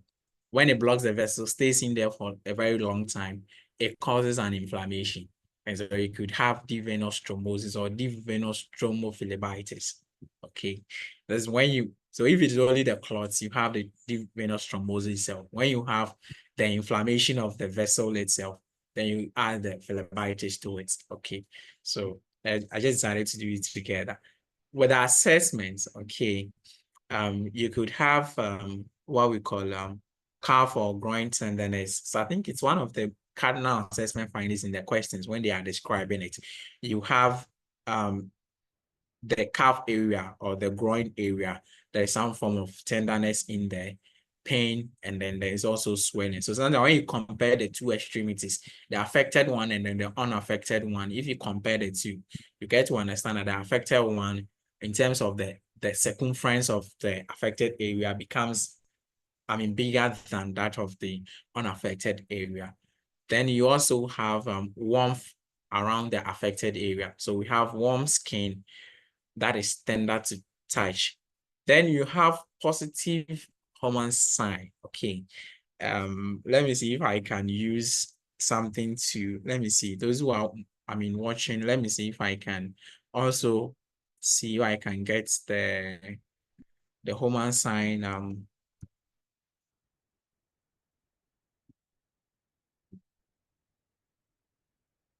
Let me see if I can demonstrate it here for us. Okay. So let me use this. So if you want to elicit the hormone sign, what you do is that you, like the way the demonstration is here. Okay, those who are watching from the screen, what you do is that you have to lay the patients flat. Then you elevate the affected extremity, okay, and you kind of dorsiflex it. So when you dorsiflex it, the patient, if there is some form of clot in there, the patient is going to feel some pain in the thigh area, okay? And so you have what we call, if it happens, okay, that becomes positive for Homan sign. Even though you can't use Homan sign to, you can have a false positive, okay? So it's not really used as a definitive diagnostic tool for what we call deep venous thrombosis, okay? So if you have it, you can have it there, okay? You can experience the what we call the Homan sign, but there are other situations too that you test for Homan sign and then it can be positive, but patients will not have what we call deep venous thrombosis. So positive Homan sign may be noted. However, false positive are common, so it is not really reliable for what we call assessing a patient with deep venous thrombosis. Now, when it comes to deep venous thrombosis, I think at first, it used to be that when someone is having deep venous thrombosis, you encourage complete bed rest, okay? If there is an active deep venous thrombosis, at first, it used to be that you encourage active bed rest, but at the moment, the active bed rest doesn't apply again. You encourage bed rest, but you also encourage the patient to ambulate as much as they can. Okay, so ambulation is there. So the ambulation is allowed if someone is having even active thrombus. But the thing is that they shouldn't walk or they shouldn't engage in a strenuous form. So they will need to do it together with resting as well. Because it's noted that when they walk or when they ambulate, it helps with circulation. And so that will also help with the managing the clot and all those things. But one thing is that if there's a clot, no massaging. You don't massage the area, because when you massage the area, you are likely going to cause the clot to travel, or you are going to cause a dislodgement of the clot, and the clot could travel, causing a blockage.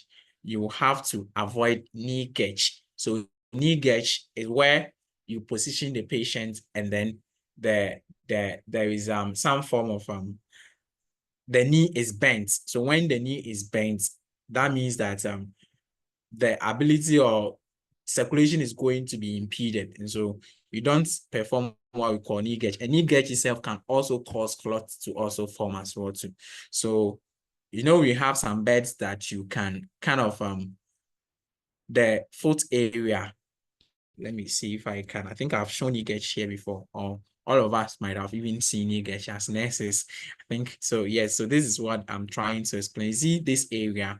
This bed is a knee gauge. I think they showed. So if you look at this is knee gauge. Okay. When you bend the knee like that, that can even lead to impairment in blood flow, especially if there is clot, and then it can equally lead to what we call clots forming. So knee gauge is not allowed if there is what we call DVT.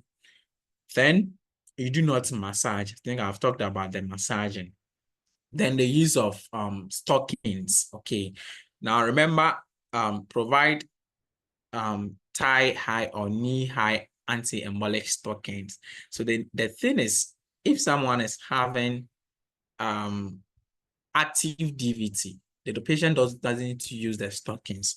Okay, the reason is that if they use the stockings, the stockings will kind of cause some form of constriction, and so that could affect or cause the clot to travel. So if the stockings are mostly used if the patient maybe after the treatment or the clot has resolved, and so you give the stockings to the patient to use so that it will prevent the venous disease, which will at the end of the day leads to what we call the thrombus itself forming. So stockings are not used when there is an active DVT.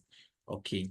Then you also administer some form of warm or moist compresses if that is prescribed. It's a clot in there. So you give some form of warm, moist compresses so that it will kind of help with dissolving the clots. Okay. We know that when you apply heat to a vessel, it kind of help with dilation. And so it will also help with managing what we call the clot that has been formed.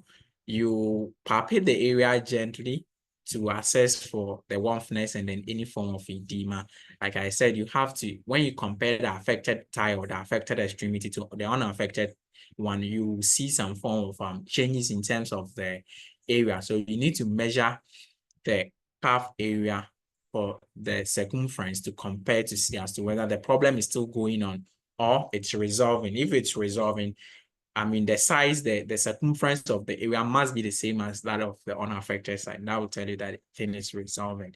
Then you assess for any form of pulmonary involvement. So because it's a clot, the clot could travel if it dislodges to the pulmonary circulation and then also impedes gaseous exchange. So you assess for any form of shortness of breath, chest pain.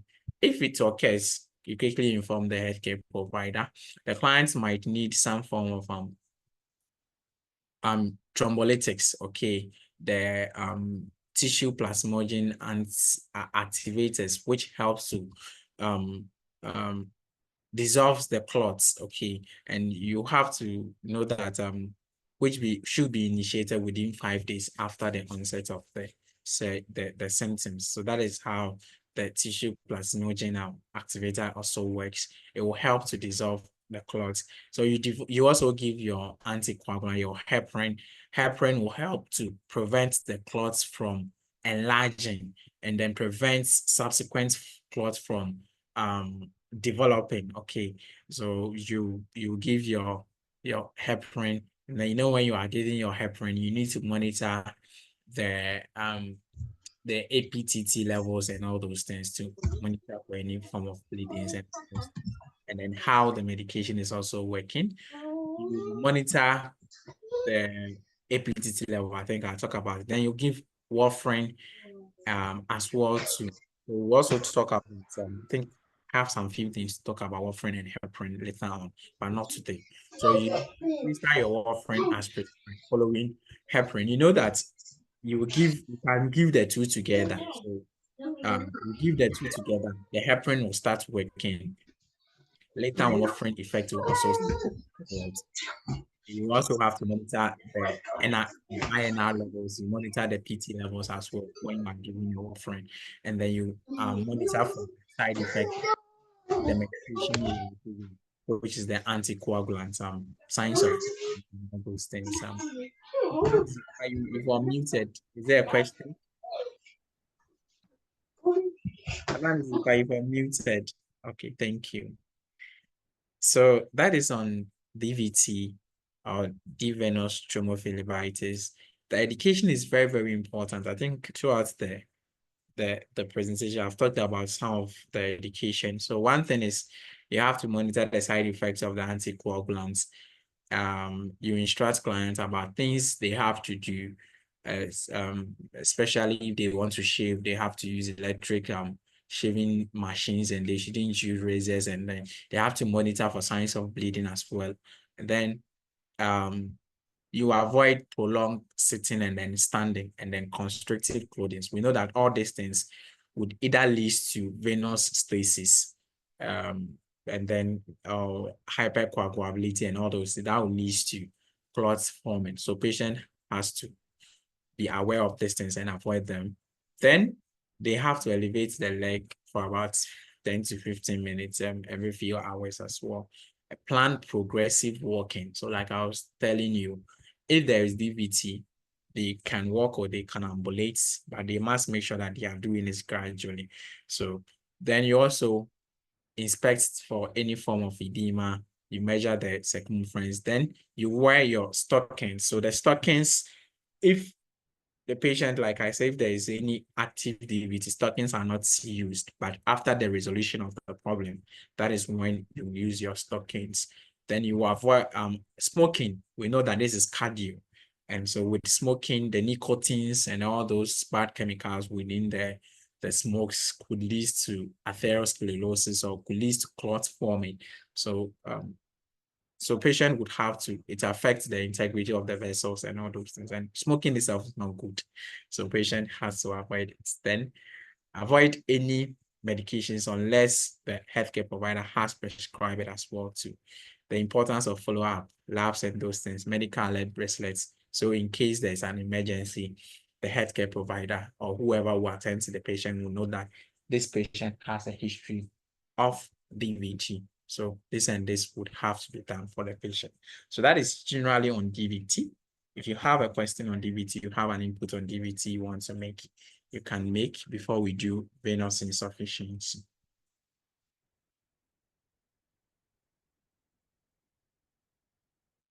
Hello.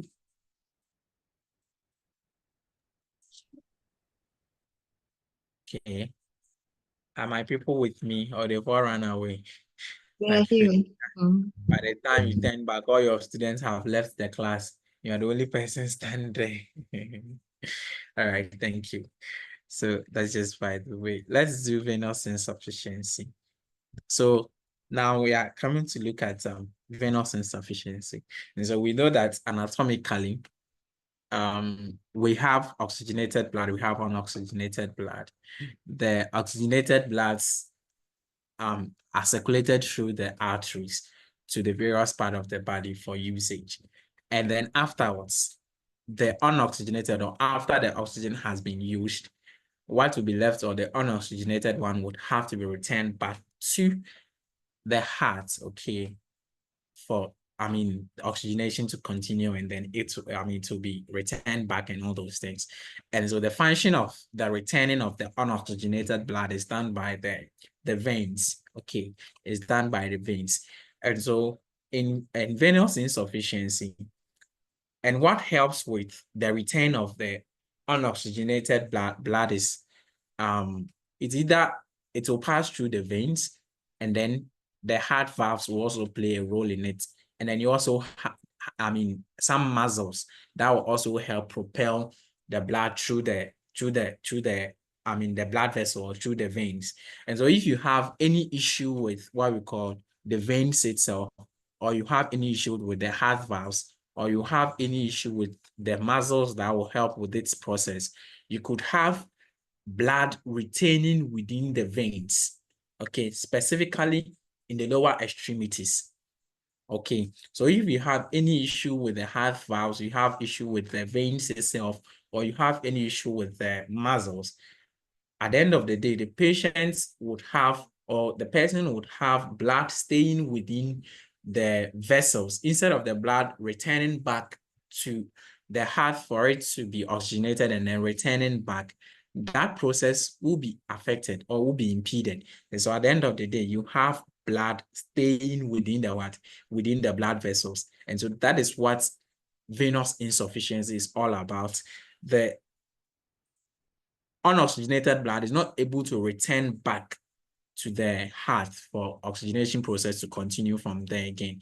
So you have prolonged venous hypertension. Prolonged venous hypertension is like what I said, you have fluid or you have blood staying within the lower extremities, and it's the lower extremity that is mostly affected or highly affected. So you have fluid within the lower extremities or blood within the lower extremities.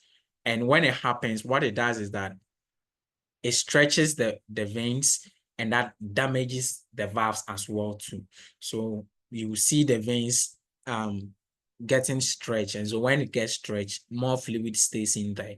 And then at the end of the day, there's an edema. So the resultant edema and then venous stasis cause what we call ulcers or some form of wounds, swellings, and then cellulitis, because we are saying that blood is pulling up within, or is pulling up within the lower extremities, and then the veins specifically causing the veins to stretch, enlarge, causing edema. And then when it causes edema, you have venous stasis, or you have blood staying there, causing ulcers. It could equally cause cellulitis as well. So in venous insufficiency, they have wound. Okay, so the goal of treatment, or the treatment, is to help with decreasing the edema, promoting venous return from the affected extremity, and then you treating the ulcers that might have happened, and then preventing a reoccurrence of the problem again. So in managing venous insufficiency, you see what we call elevating the lower extremities. Why do you have to elevate the lower extremities? Why do you elevate the lower extremities? You elevate the lower extremities to help with return of blood, okay, and then also reduce the fluid that is staying within the veins. So the assessment findings, okay, based on what I've said, if you understand the explanation I give, you can come out with your assessment findings. So you could have edema, you could have stasis dermatitis, okay, the brown discoloration along the ankle, the lower calf area as well. You have ulcers or you have wound of the affected extremity. And then this type of wound, what happens is that the edges are uneven, okay.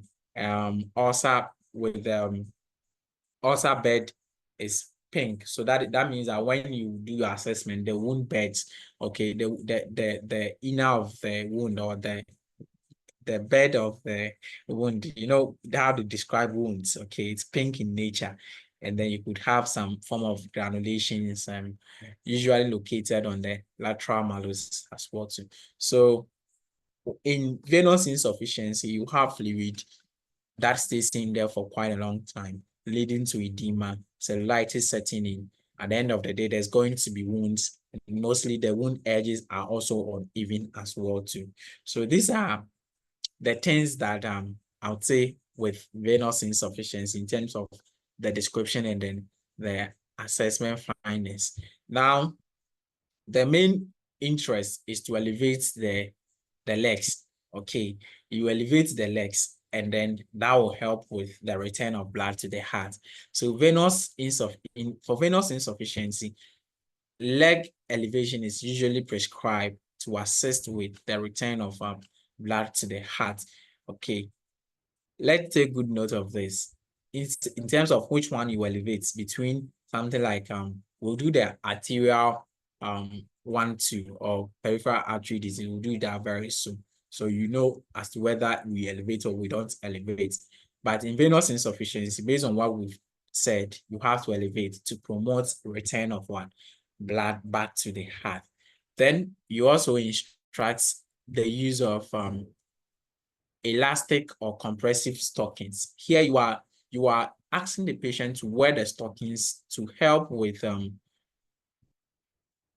movement of, or to help resolve the blood or the fluid that has been accumulated, or to help resolve the edema.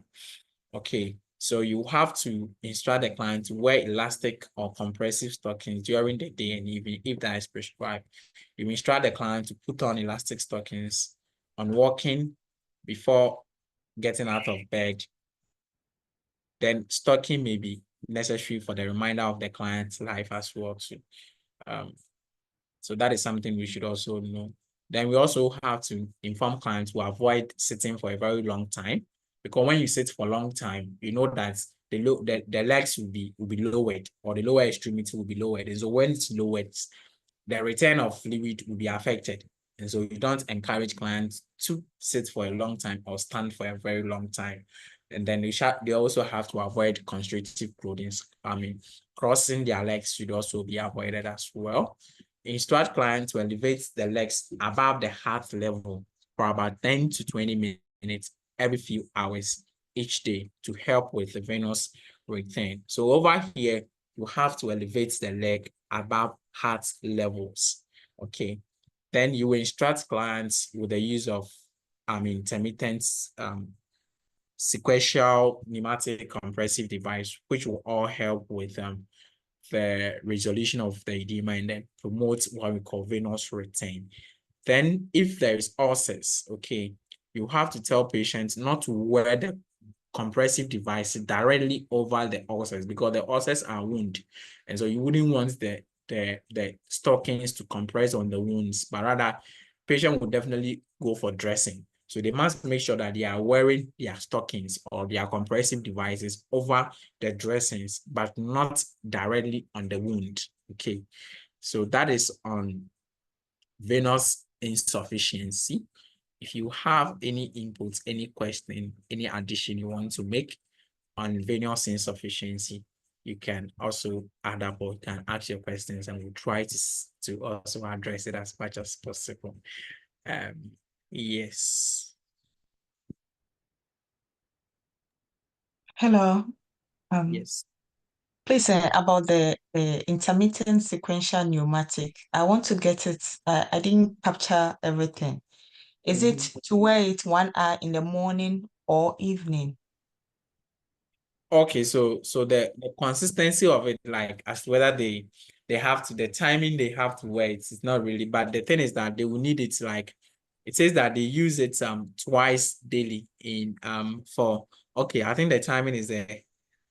Yeah, okay. Yeah, an hour in the morning and that of the evening. Yes, so it's twice daily. If like you are it's like you are giving medication, AM and then PM, but this one, you wear it for an hour in the morning and hour in the evening. Yes. Thank you. Okay. Okay. Is that all we want to ask on? Venous insufficiency. Okay, then let's do peripheral artery disease, PAD. Okay. Now we've talked about the vein issue. So now we are coming to the arteries.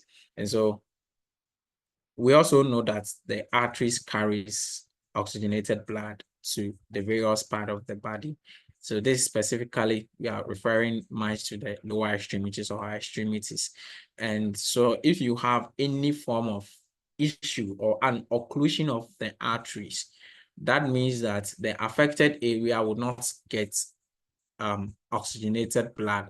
And you know that if a part or a body, an area is not getting an oxygenated blood, the place would there will be compromised circulation over there, and then the patient will tend to have what we call pain. The area will also not get enough oxygen, and so there's going to be cyanosis and all those things affecting the area. They're going to be pallor and all those things. So, and at the end of the day, there could be what we call pulses are going to be affected. So your pulses, you might not even be able to assess for pulse. Even if you assess, there's going to be an alteration or there's going to be a decrease in the strength of the pulses. Okay. So this time around, we are looking at if an area is not getting adequate or is not getting enough oxygenated blood due to an occluded artery. Okay. So you have so it says that chronic disorder in which partial or total arterial occlusion deprive an extremity of oxygen and that of nutrients. Of course, we know that the blood contains oxygen and the nutrients. And so tissue damage is what happens. So at the end of the day, if the place continues to be deprived of this nutrient and then oxygenated blood, the area becomes necrosis continues from there, or tissue damage happens. So you need to do everything as you can as a nurse to help the patients, either to prevent, or if it happens, kind of management you need to do. So what causes it when you have a plaque or atherosclerosis is a common cause of what we call peripheral artery disease. So we know that atherosclerosis could develop out of, let's say, if the patient tends to eat a lot of fatty foods, high cholesterol diet, it could lead to plaque forming and all those things. Smoking and all those things could lead to a blockage of an artery. So when that happens, the area will be occluded and then blood supply is going to be affected. So basically, that is what peripheral artery disease is all about. You have an atherosclerosis occluding a vessel or an artery, preventing blood flow to the affected area or extremity. So the area is deprived of oxygen and that of nutrients. The final thing is that there's going to be tissue damage if the problem continues, or there's going to be necrosis, or necrosis is going to happen. Now, the assessment findings, we have intermittent claudication. Now, intermittent claudication is when a patient with peripheral artery disease walk, the patient walks for some time or for a very short distance of walks, and then they experience pain. The pain subsides or the pain goes off when they rest. Okay, so that is what we call intermittent claudication. Pain that comes when someone walks during peripheral artery disease. The person walks and the pain comes, and the pain goes by itself when the patient rests. Okay, that is what we call intermittent claudication. So pain in the muscles during exercise resulting from inadequate oxygenated blood supply to the area. Then you have rest pain characterized by numbness. So you could have numbness, burning sensation, itching in the distal portion of the lower extremity. So where the problem has happened, you could have some form of numbness, some form of burning sensation over there. Then you also have lower back or buttocks discomfort could also happen. You have dry, scaly skin because the area is not getting enough blood supply. Even if there's hair there, the patient is going to lose all the hair over there. Okay, so the area is not getting, it's like a place there is a dehydration. So when there is dehydration in a part of an area, you know what happens. I mean, everything dries up. So the same thing happens over here. So there is dry, scaly skin, loss of hair on the affected legs, and you have thickened toenails as well because the area is not getting enough oxygen and the nutrients. The toenails becomes very thick. You have cold, gray, blue color discoloration of the area, all telling you that there is decreased blood supply or there is decreased oxygenated blood in that affected area. So you have elevational pallor and then dependent rubber in the lower extremities. So it's all pallor when, especially when you elevate the leg. So especially that's why in venous peripheral artery disease in general, you don't elevate unless there is an edema or unless there is swelling. And even with the elevation, you don't elevate above the heart level as you do in someone with venous insufficiency. So you have to also assess for the pulses because we said that the pulses are going to be affected because the area is going to be deprived of what blood supply. So pulses, the pulse strength is also going to be affected. You also assess for some form of wounds that can also happen. So painful arterial ulcers formation could also happen in the affected area. Then you also monitor the blood pressures in the affected extremity. One thing is that people, and normal circumstance or under normal circumstance, when you assess for BP in our lower extremities, okay, mostly the BPs are high in the lower extremities or in the thigh area. When you check the BPs are normally high than the upper extremities. So when you check blood pressure in the lower extremities, they are generally higher as compared to that of lower, the lower extremity BPs are mostly higher than that of the upper extremities. But for someone with peripheral artery disease, when you check their BPs, it's rather the opposites. So you have the upper extremity BPs being more than that of the lower extremities. So you can also assess for that one as well when someone is having peripheral artery disease. The interventions are quite simple. One, like I said, generally, you don't elevate in peripheral artery disease. You don't elevate because when you elevate, you're rather going to worsen the case because you rather cause the blood to rather fall back again. Okay, so just imagine you are raising the legs. If you say when you raise leg, then when you raise the leg, it rather promotes venous return. But in this case, the patient is not getting enough blood supply to the extremities or to the lower extremities because of the blockage. So generally, you don't elevate.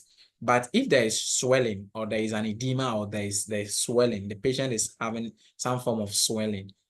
Because of the swelling, you rather elevate. But when you elevate, never elevate a patient with peripheral artery disease, lower extremities above the heart level. You don't elevate the leg above the heart level, even if you elevate.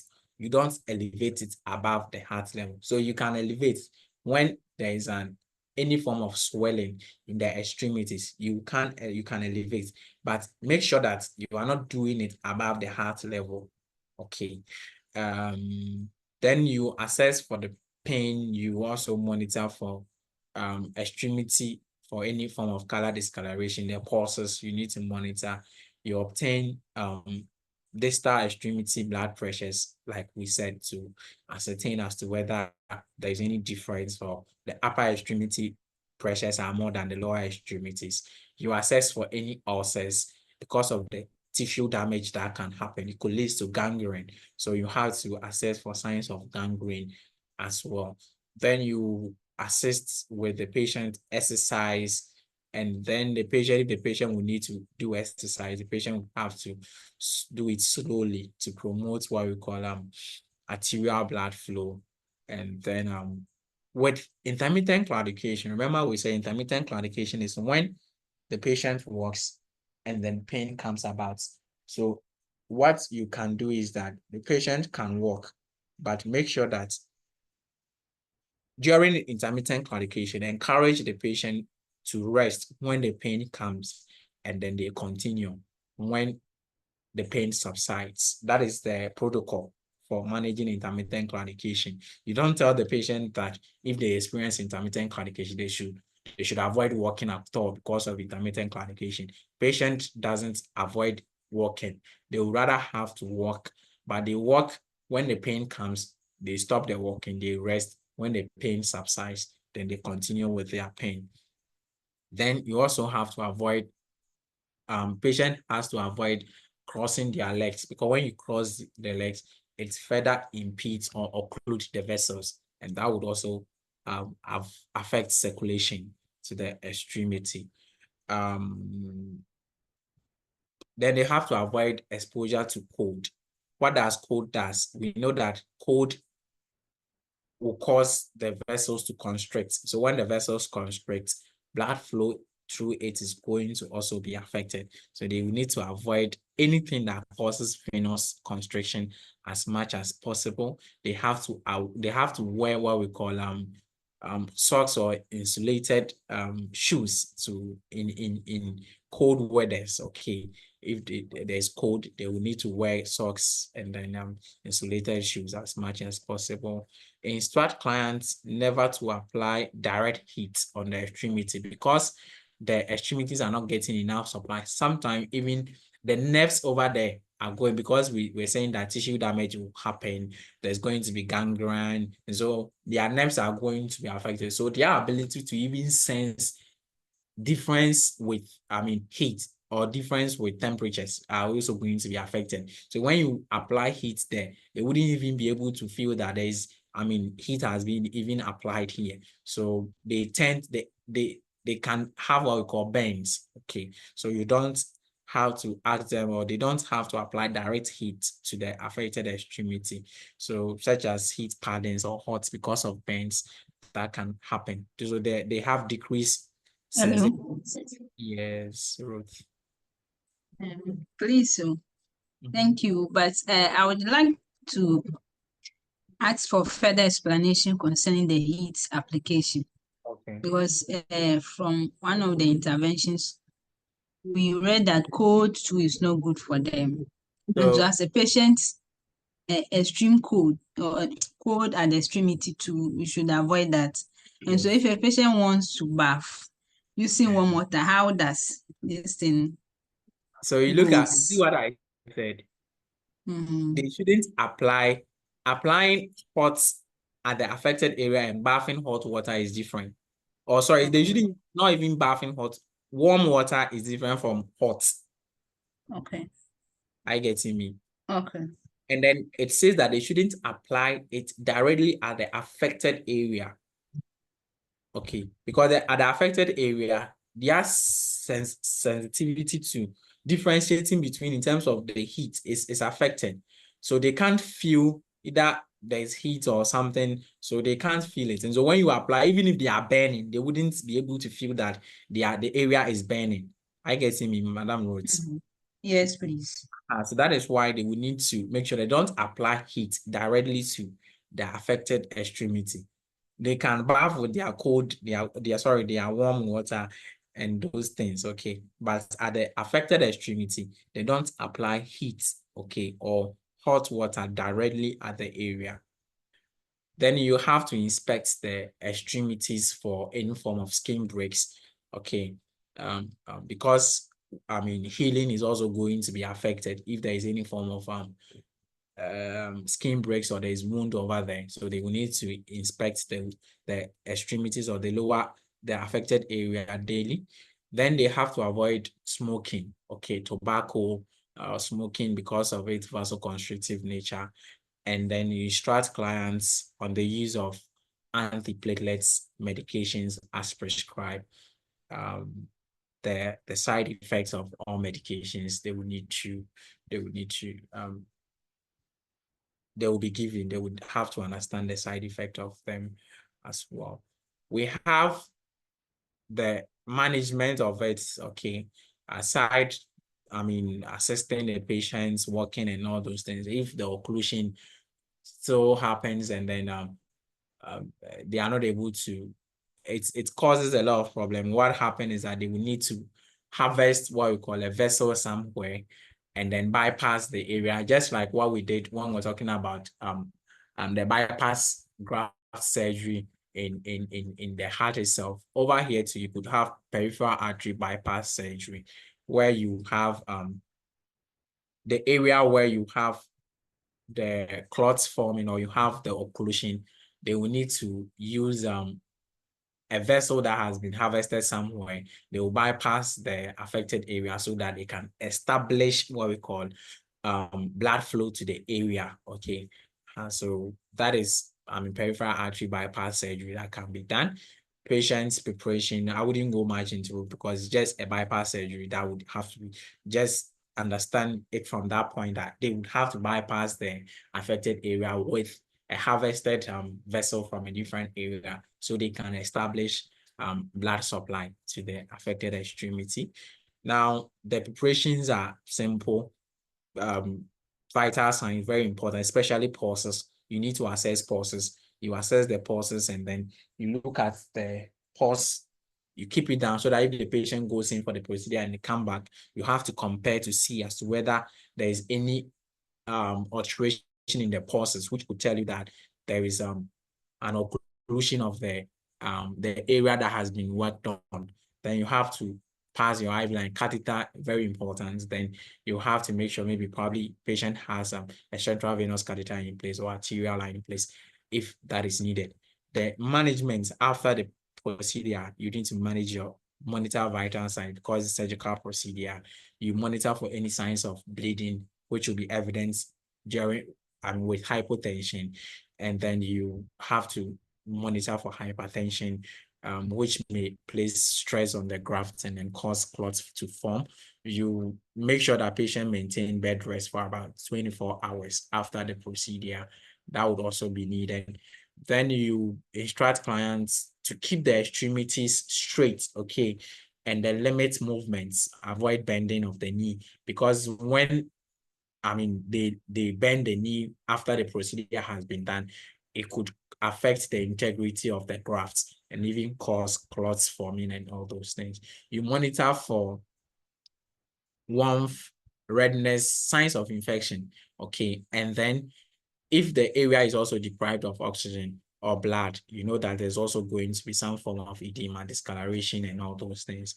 Then you monitor for vessel or graft occlusion, which will occur within 24 hours. When it occurs, pulses are going to be affected. And so patient could also complain of severe pains and all those things, telling you that there's graft occlusion. So you have to assess the peripheral pulses. Then you note any changes in the pulses. Then you also monitor the extremities temperature. If there is any form of DVT forming, temperature over there is going to increase. And so you could also identify that incision area or the area you have to assess for swelling, infection, and monitor for bleeding. You have to monitor for signs of bleeding as well. So that then it says that some small amounts of bleeding is expected. So small amounts of bloody drainage is expected at the incision area. But if it becomes plenty, you need to inform the healthcare provider. So monitor the areas over there, grafts for hardness, tenderness, and any other abnormalities that you identify at the graft area. You need to inform the healthcare provider.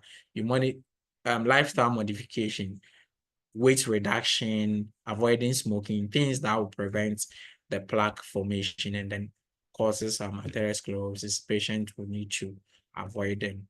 Then after the revascularization, you monitor for any signs of sharp pains, which may indicate that there is an occlusion of the graft. And if this occurs, healthcare provider will need to be avoided. The next thing we'll talk about is Raynaud's disease. And then in Raynaud's disease, this is when you have vasospasms within the arteries, okay, and that of the small arteries, okay, that supplies blood to the extremities. When you have this any spasms, okay, happening in there, you could have the vessels occluded, and when the vessels occluded, blood supply to the that area is affected, and this mostly happens in the upper and the lower extremities. I think the upper extremities is one of the areas that it mostly affects.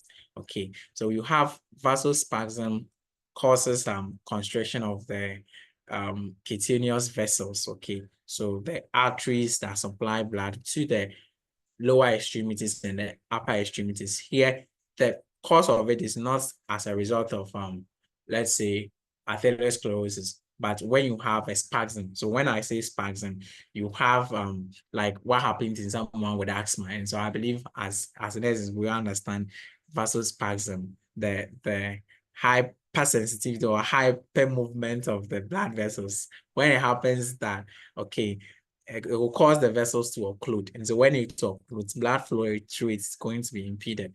One of the things that causes, one of the risk factors of it is cold, okay, or when the patient is exposed to cold or stress.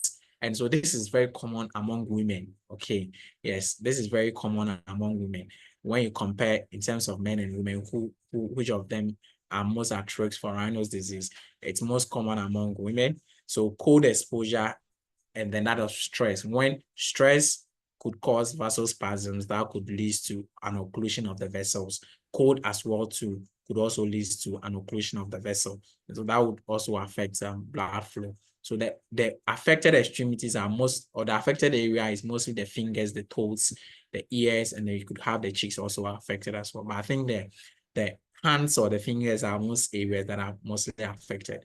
So the assessment findings are, you have blanching of the extremities because of cyanosis or because the extremities are not getting enough blood supply. You could have some form of cyanosis happening in there.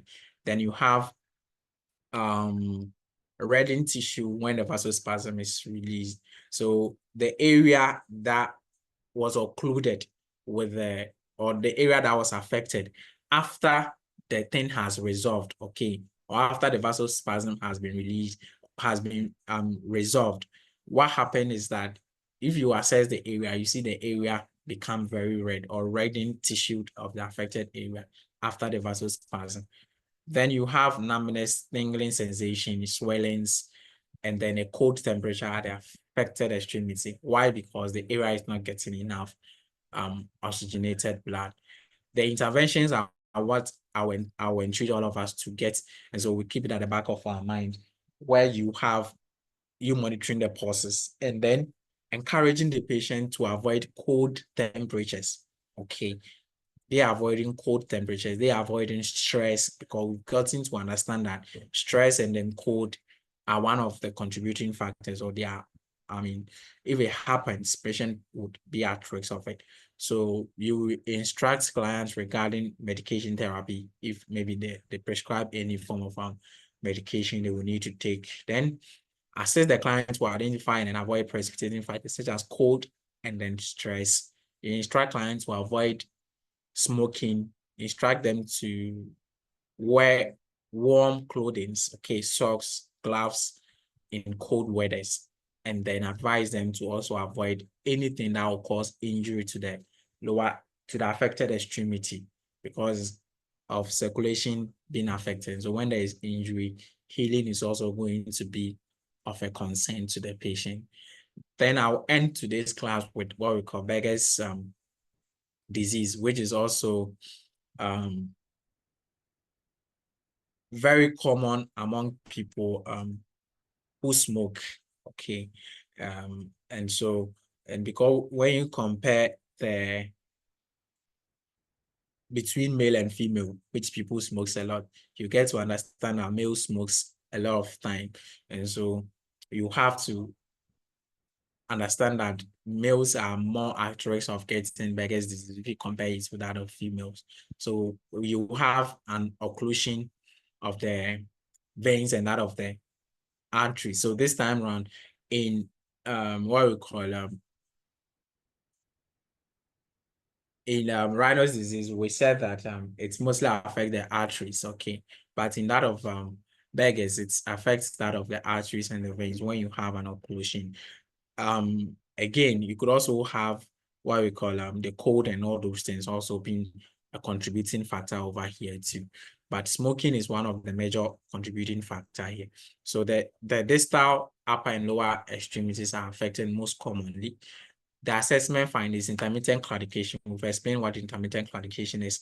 You could have an ischemic pain occurring in the digitals or whilst at rest. So the fingers, so yeah, you could have some form of ischemic pain because of an occlusion resulting in less oxygenated blood to that area. Then aching pain, that is also severe at night. You have cold, numb, tingling sensation. You have diminished pulses in the extremities. You could have the extremities that are also cold, red in the dependent position. Then you could also have ulcers happening because circulation is also going to be affected. The management is also the same for Raynaud's disease. Okay, the management is the same. Avoiding smoking, avoiding cold weathers, medication, and all those things. Stay exercising. Exercise is one of the good things they also have to engage in it. It will also help to promote blood supply to the area. So I think this should be the last thing I'll talk about for today with the arterial and then venous occlusions that I've talked about so far. If you have a question, you can ask. If not, I think I also have some few questions. We can use those questions to assess our understanding of some of the things that we've discussed so far. If you have a question, you can bring in, or you have an input, you can also bring in your inputs as well. Thank you.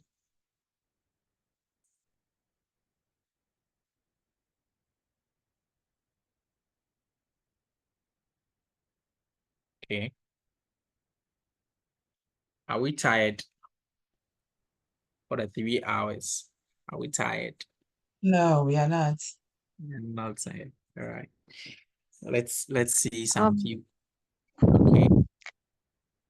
Can I just ask a question? When it comes to peripheral artery disease, is it right to say that some of the cardinal signs include hair loss and shiny skin and intermittent claudication? Because I didn't hear you mention about the skin and the hair loss, or maybe you mentioned and I didn't hear. I don't know. I think I mentioned hair loss. House. Did I mention hair loss? I mentioned hair loss. Yeah. Oh, sorry. Maybe I didn't hear. I mentioned hair loss. I mentioned intermittent claudication. I mentioned all those things. Okay, sorry. Yeah. All right. No problem. It's good you brought it up again because they are very key in there. All right. So let's look at this question. Helen, Yes, Madam Roots. please, so concerning the arterial and Raynaud's disease, they all have something to do with the vein. This one is the Raynaud's is the vasospasm. Yeah. Please, I want to take it in a summarized form, a simplest way in differentiating the definition. Can you please make it a simple way for me, even though we have it? How simple do you want it? I think I didn't speak Charlton's, okay. So I said that the rhinos is mostly with the arteries, okay, where you have venous spasm, or you have venous spasms, okay, of the arteries. And when that happens, you have the affected extremities deprived of oxygen. So we said you have mainly the upper and then the lower extremities, but stress cold is one of the major contributing factors. And I said that it's common among women. Okay. The assessment findings, all the things you think about when an extremity is deprived of oxygen, you can, or blood, you can think of cyanosis of the area. You have I think the reddened tissue after vasospasm has been released is one of the key things with rhinos. Okay, so after the vasospasm has been resolved, you get the area becoming reddened. Then the management will continue. So in the management, one of the things I would want you to understand is the wearing of or avoiding the cold and the stress. So they have to think when you come across most of the questions, they ask about preventive measures, cold and those things. Wearing the stockings, sorry, wearing socks, and then warm clothing as well too. They are the very common things you get them in the questions. Then I said that with the baguettes, you have both the veins and then the arteries all getting occluded. One of the contributing factor for it is smoking. When you read more, they will tell you that smoking plays very key role in here. And so because males tend to smoke a lot, it's also common among males. And you have intermittent claudication, you have ischemia of the affected area, numbness, colon. So they share some bit of similarities with the assessment findings. Their management is also the same, okay, because you have to promote blood supply to the area. Okay, so it tends to be the same. I don't know how I can best help to summarize this again for Okay, thank you. My God. All right. Let's look at this question. During a physical assessment, the nurse observed calf pain during rest, coldness in the lower extremities, and poor healing of a foot ulcer. Identifying these signs as possible indications of peripheral artery occlusion, which of the following intervention would the nurse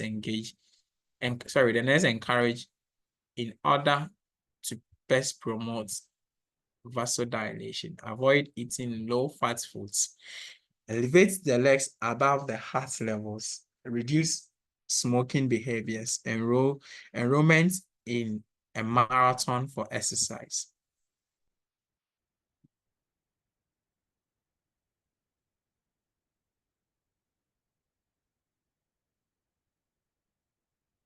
Yes, I'm waiting for your contributions with this question.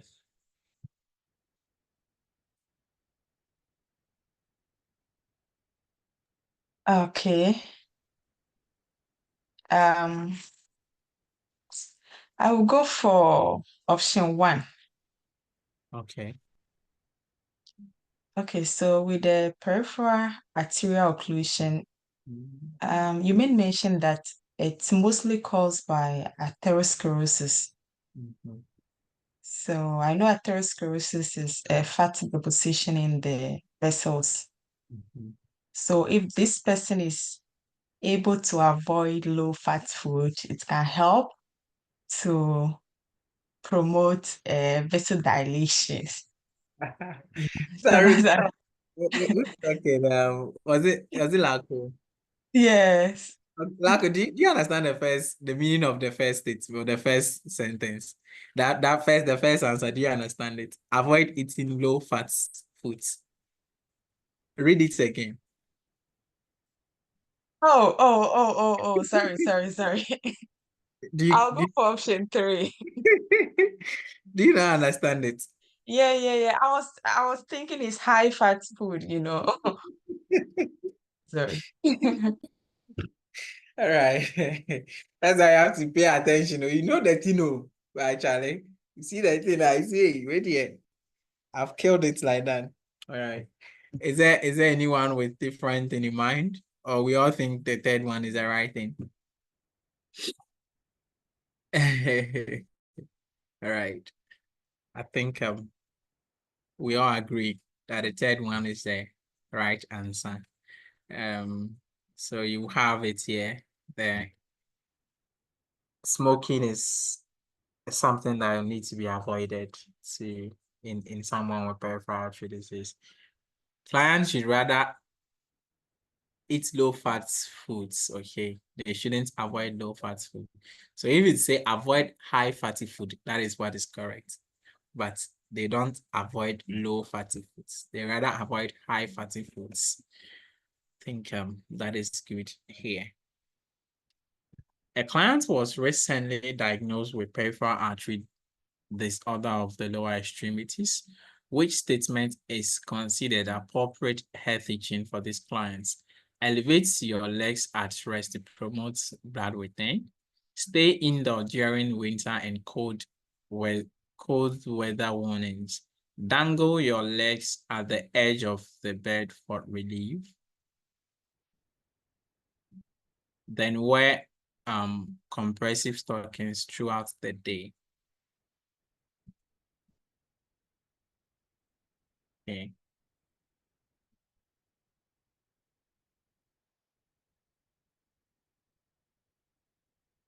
Who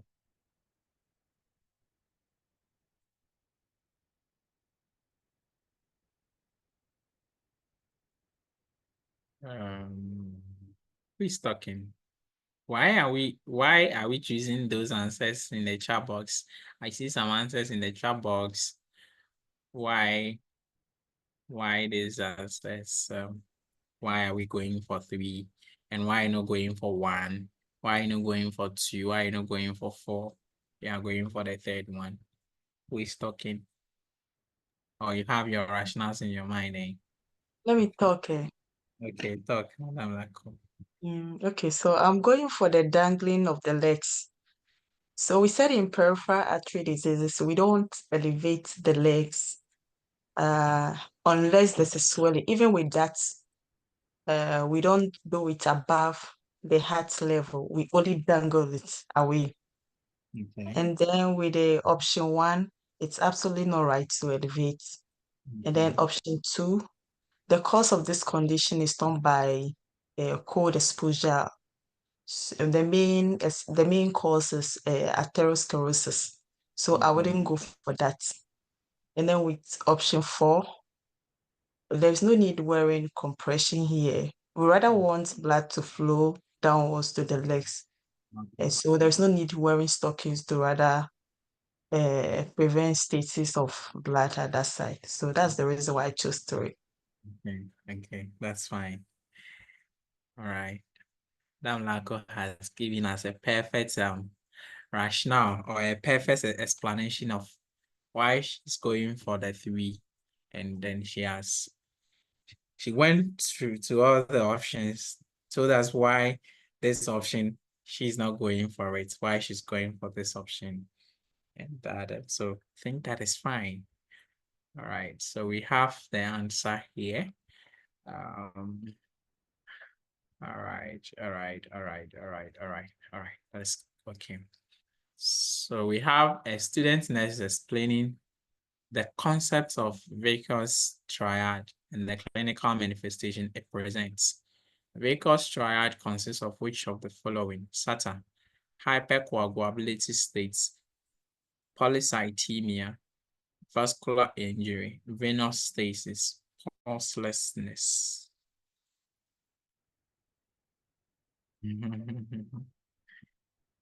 This one there. Everyone will understand this, right?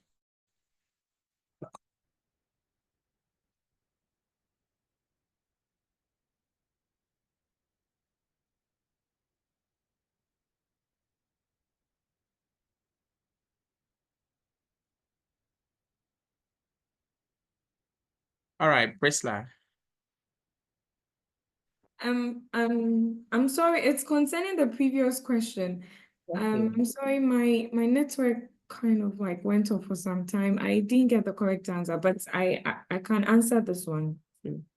I think the answer is 1, 3, 4, because during the lecture on DVT, you made mention of virtuous triad, and then you gave that hypercoagulability, vascular injury, and venous disease.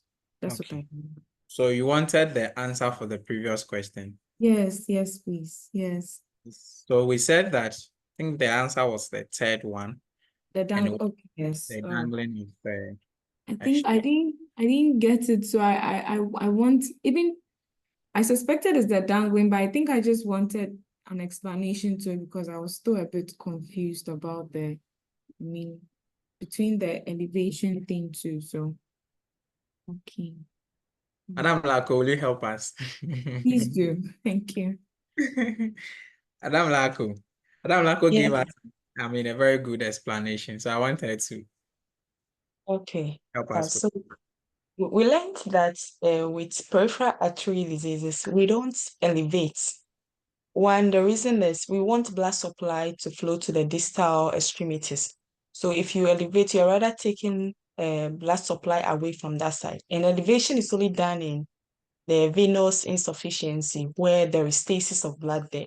So that's the reason why we don't elevate. And then with the dangling, even with the dangling, Bosman mentioned that unless there's a swelling there, that's where we even dangle. But ideally, we are not supposed to do any elevation. So that's the reason why I went for the 3. So you understand, Madam Priscilla? Yes, yes, please. Okay. Okay. Thank you. Thank you, Madam Lako, as well. Thank you. I think Priscilla has given us the answer. And then we have, I mean, hypercoagulability, we have venous stasis, a venous injury for what we call Vickers triad. So I think we can all understand it based on the things we went through. Let's see, maybe 1 or 2 questions, then we end it here for today, and then next week we see what we can do. Okay, cardio is a lot. Okay, and NCLEX cardio is one of the key topics or key areas we need to master it very well. The nurse is providing care for a client experiencing rhinus phenomenon. The client asks how they can prevent further occurrence of their symptoms. The nurse should include which of the following in client's teaching. It's SATA. Wash hands with cold water, avoid stressful situations, alternate cold and hot compresses, dangle the feet at the edge of the bed, wear gloves outside in the winter. It's a SATA question.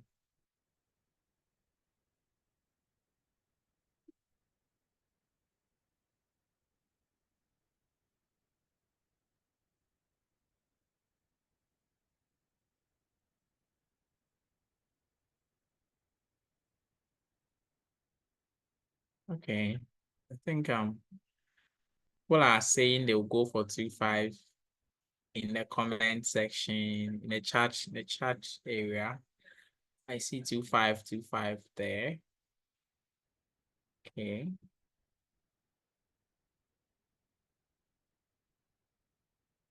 Yeah, so the 2-5 is correct. This as they went for it. I think it's correct. Okay. Look at the condition, how it comes about and all those things we discussed. Let's do this last one here. Then we drop it here for today. A client with a Beggar's disease approach the nurse and then ask what they can do to prevent further occurrences. Which of the following is essential to prevent worsening of the condition? Avoid hand washing with warm water, exercising, smoking cessation, then avoid dependent hand position.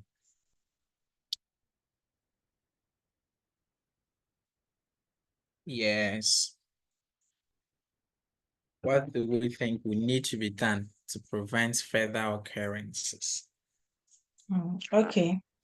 So we just learned that one of the main causes of Vegas disease is smoking. So among the options here, it is smoking that we can choose as a way of preventing worsening of the condition. So that's why we are all going for. Okay, that's very well. Okay, so that's true. That is okay.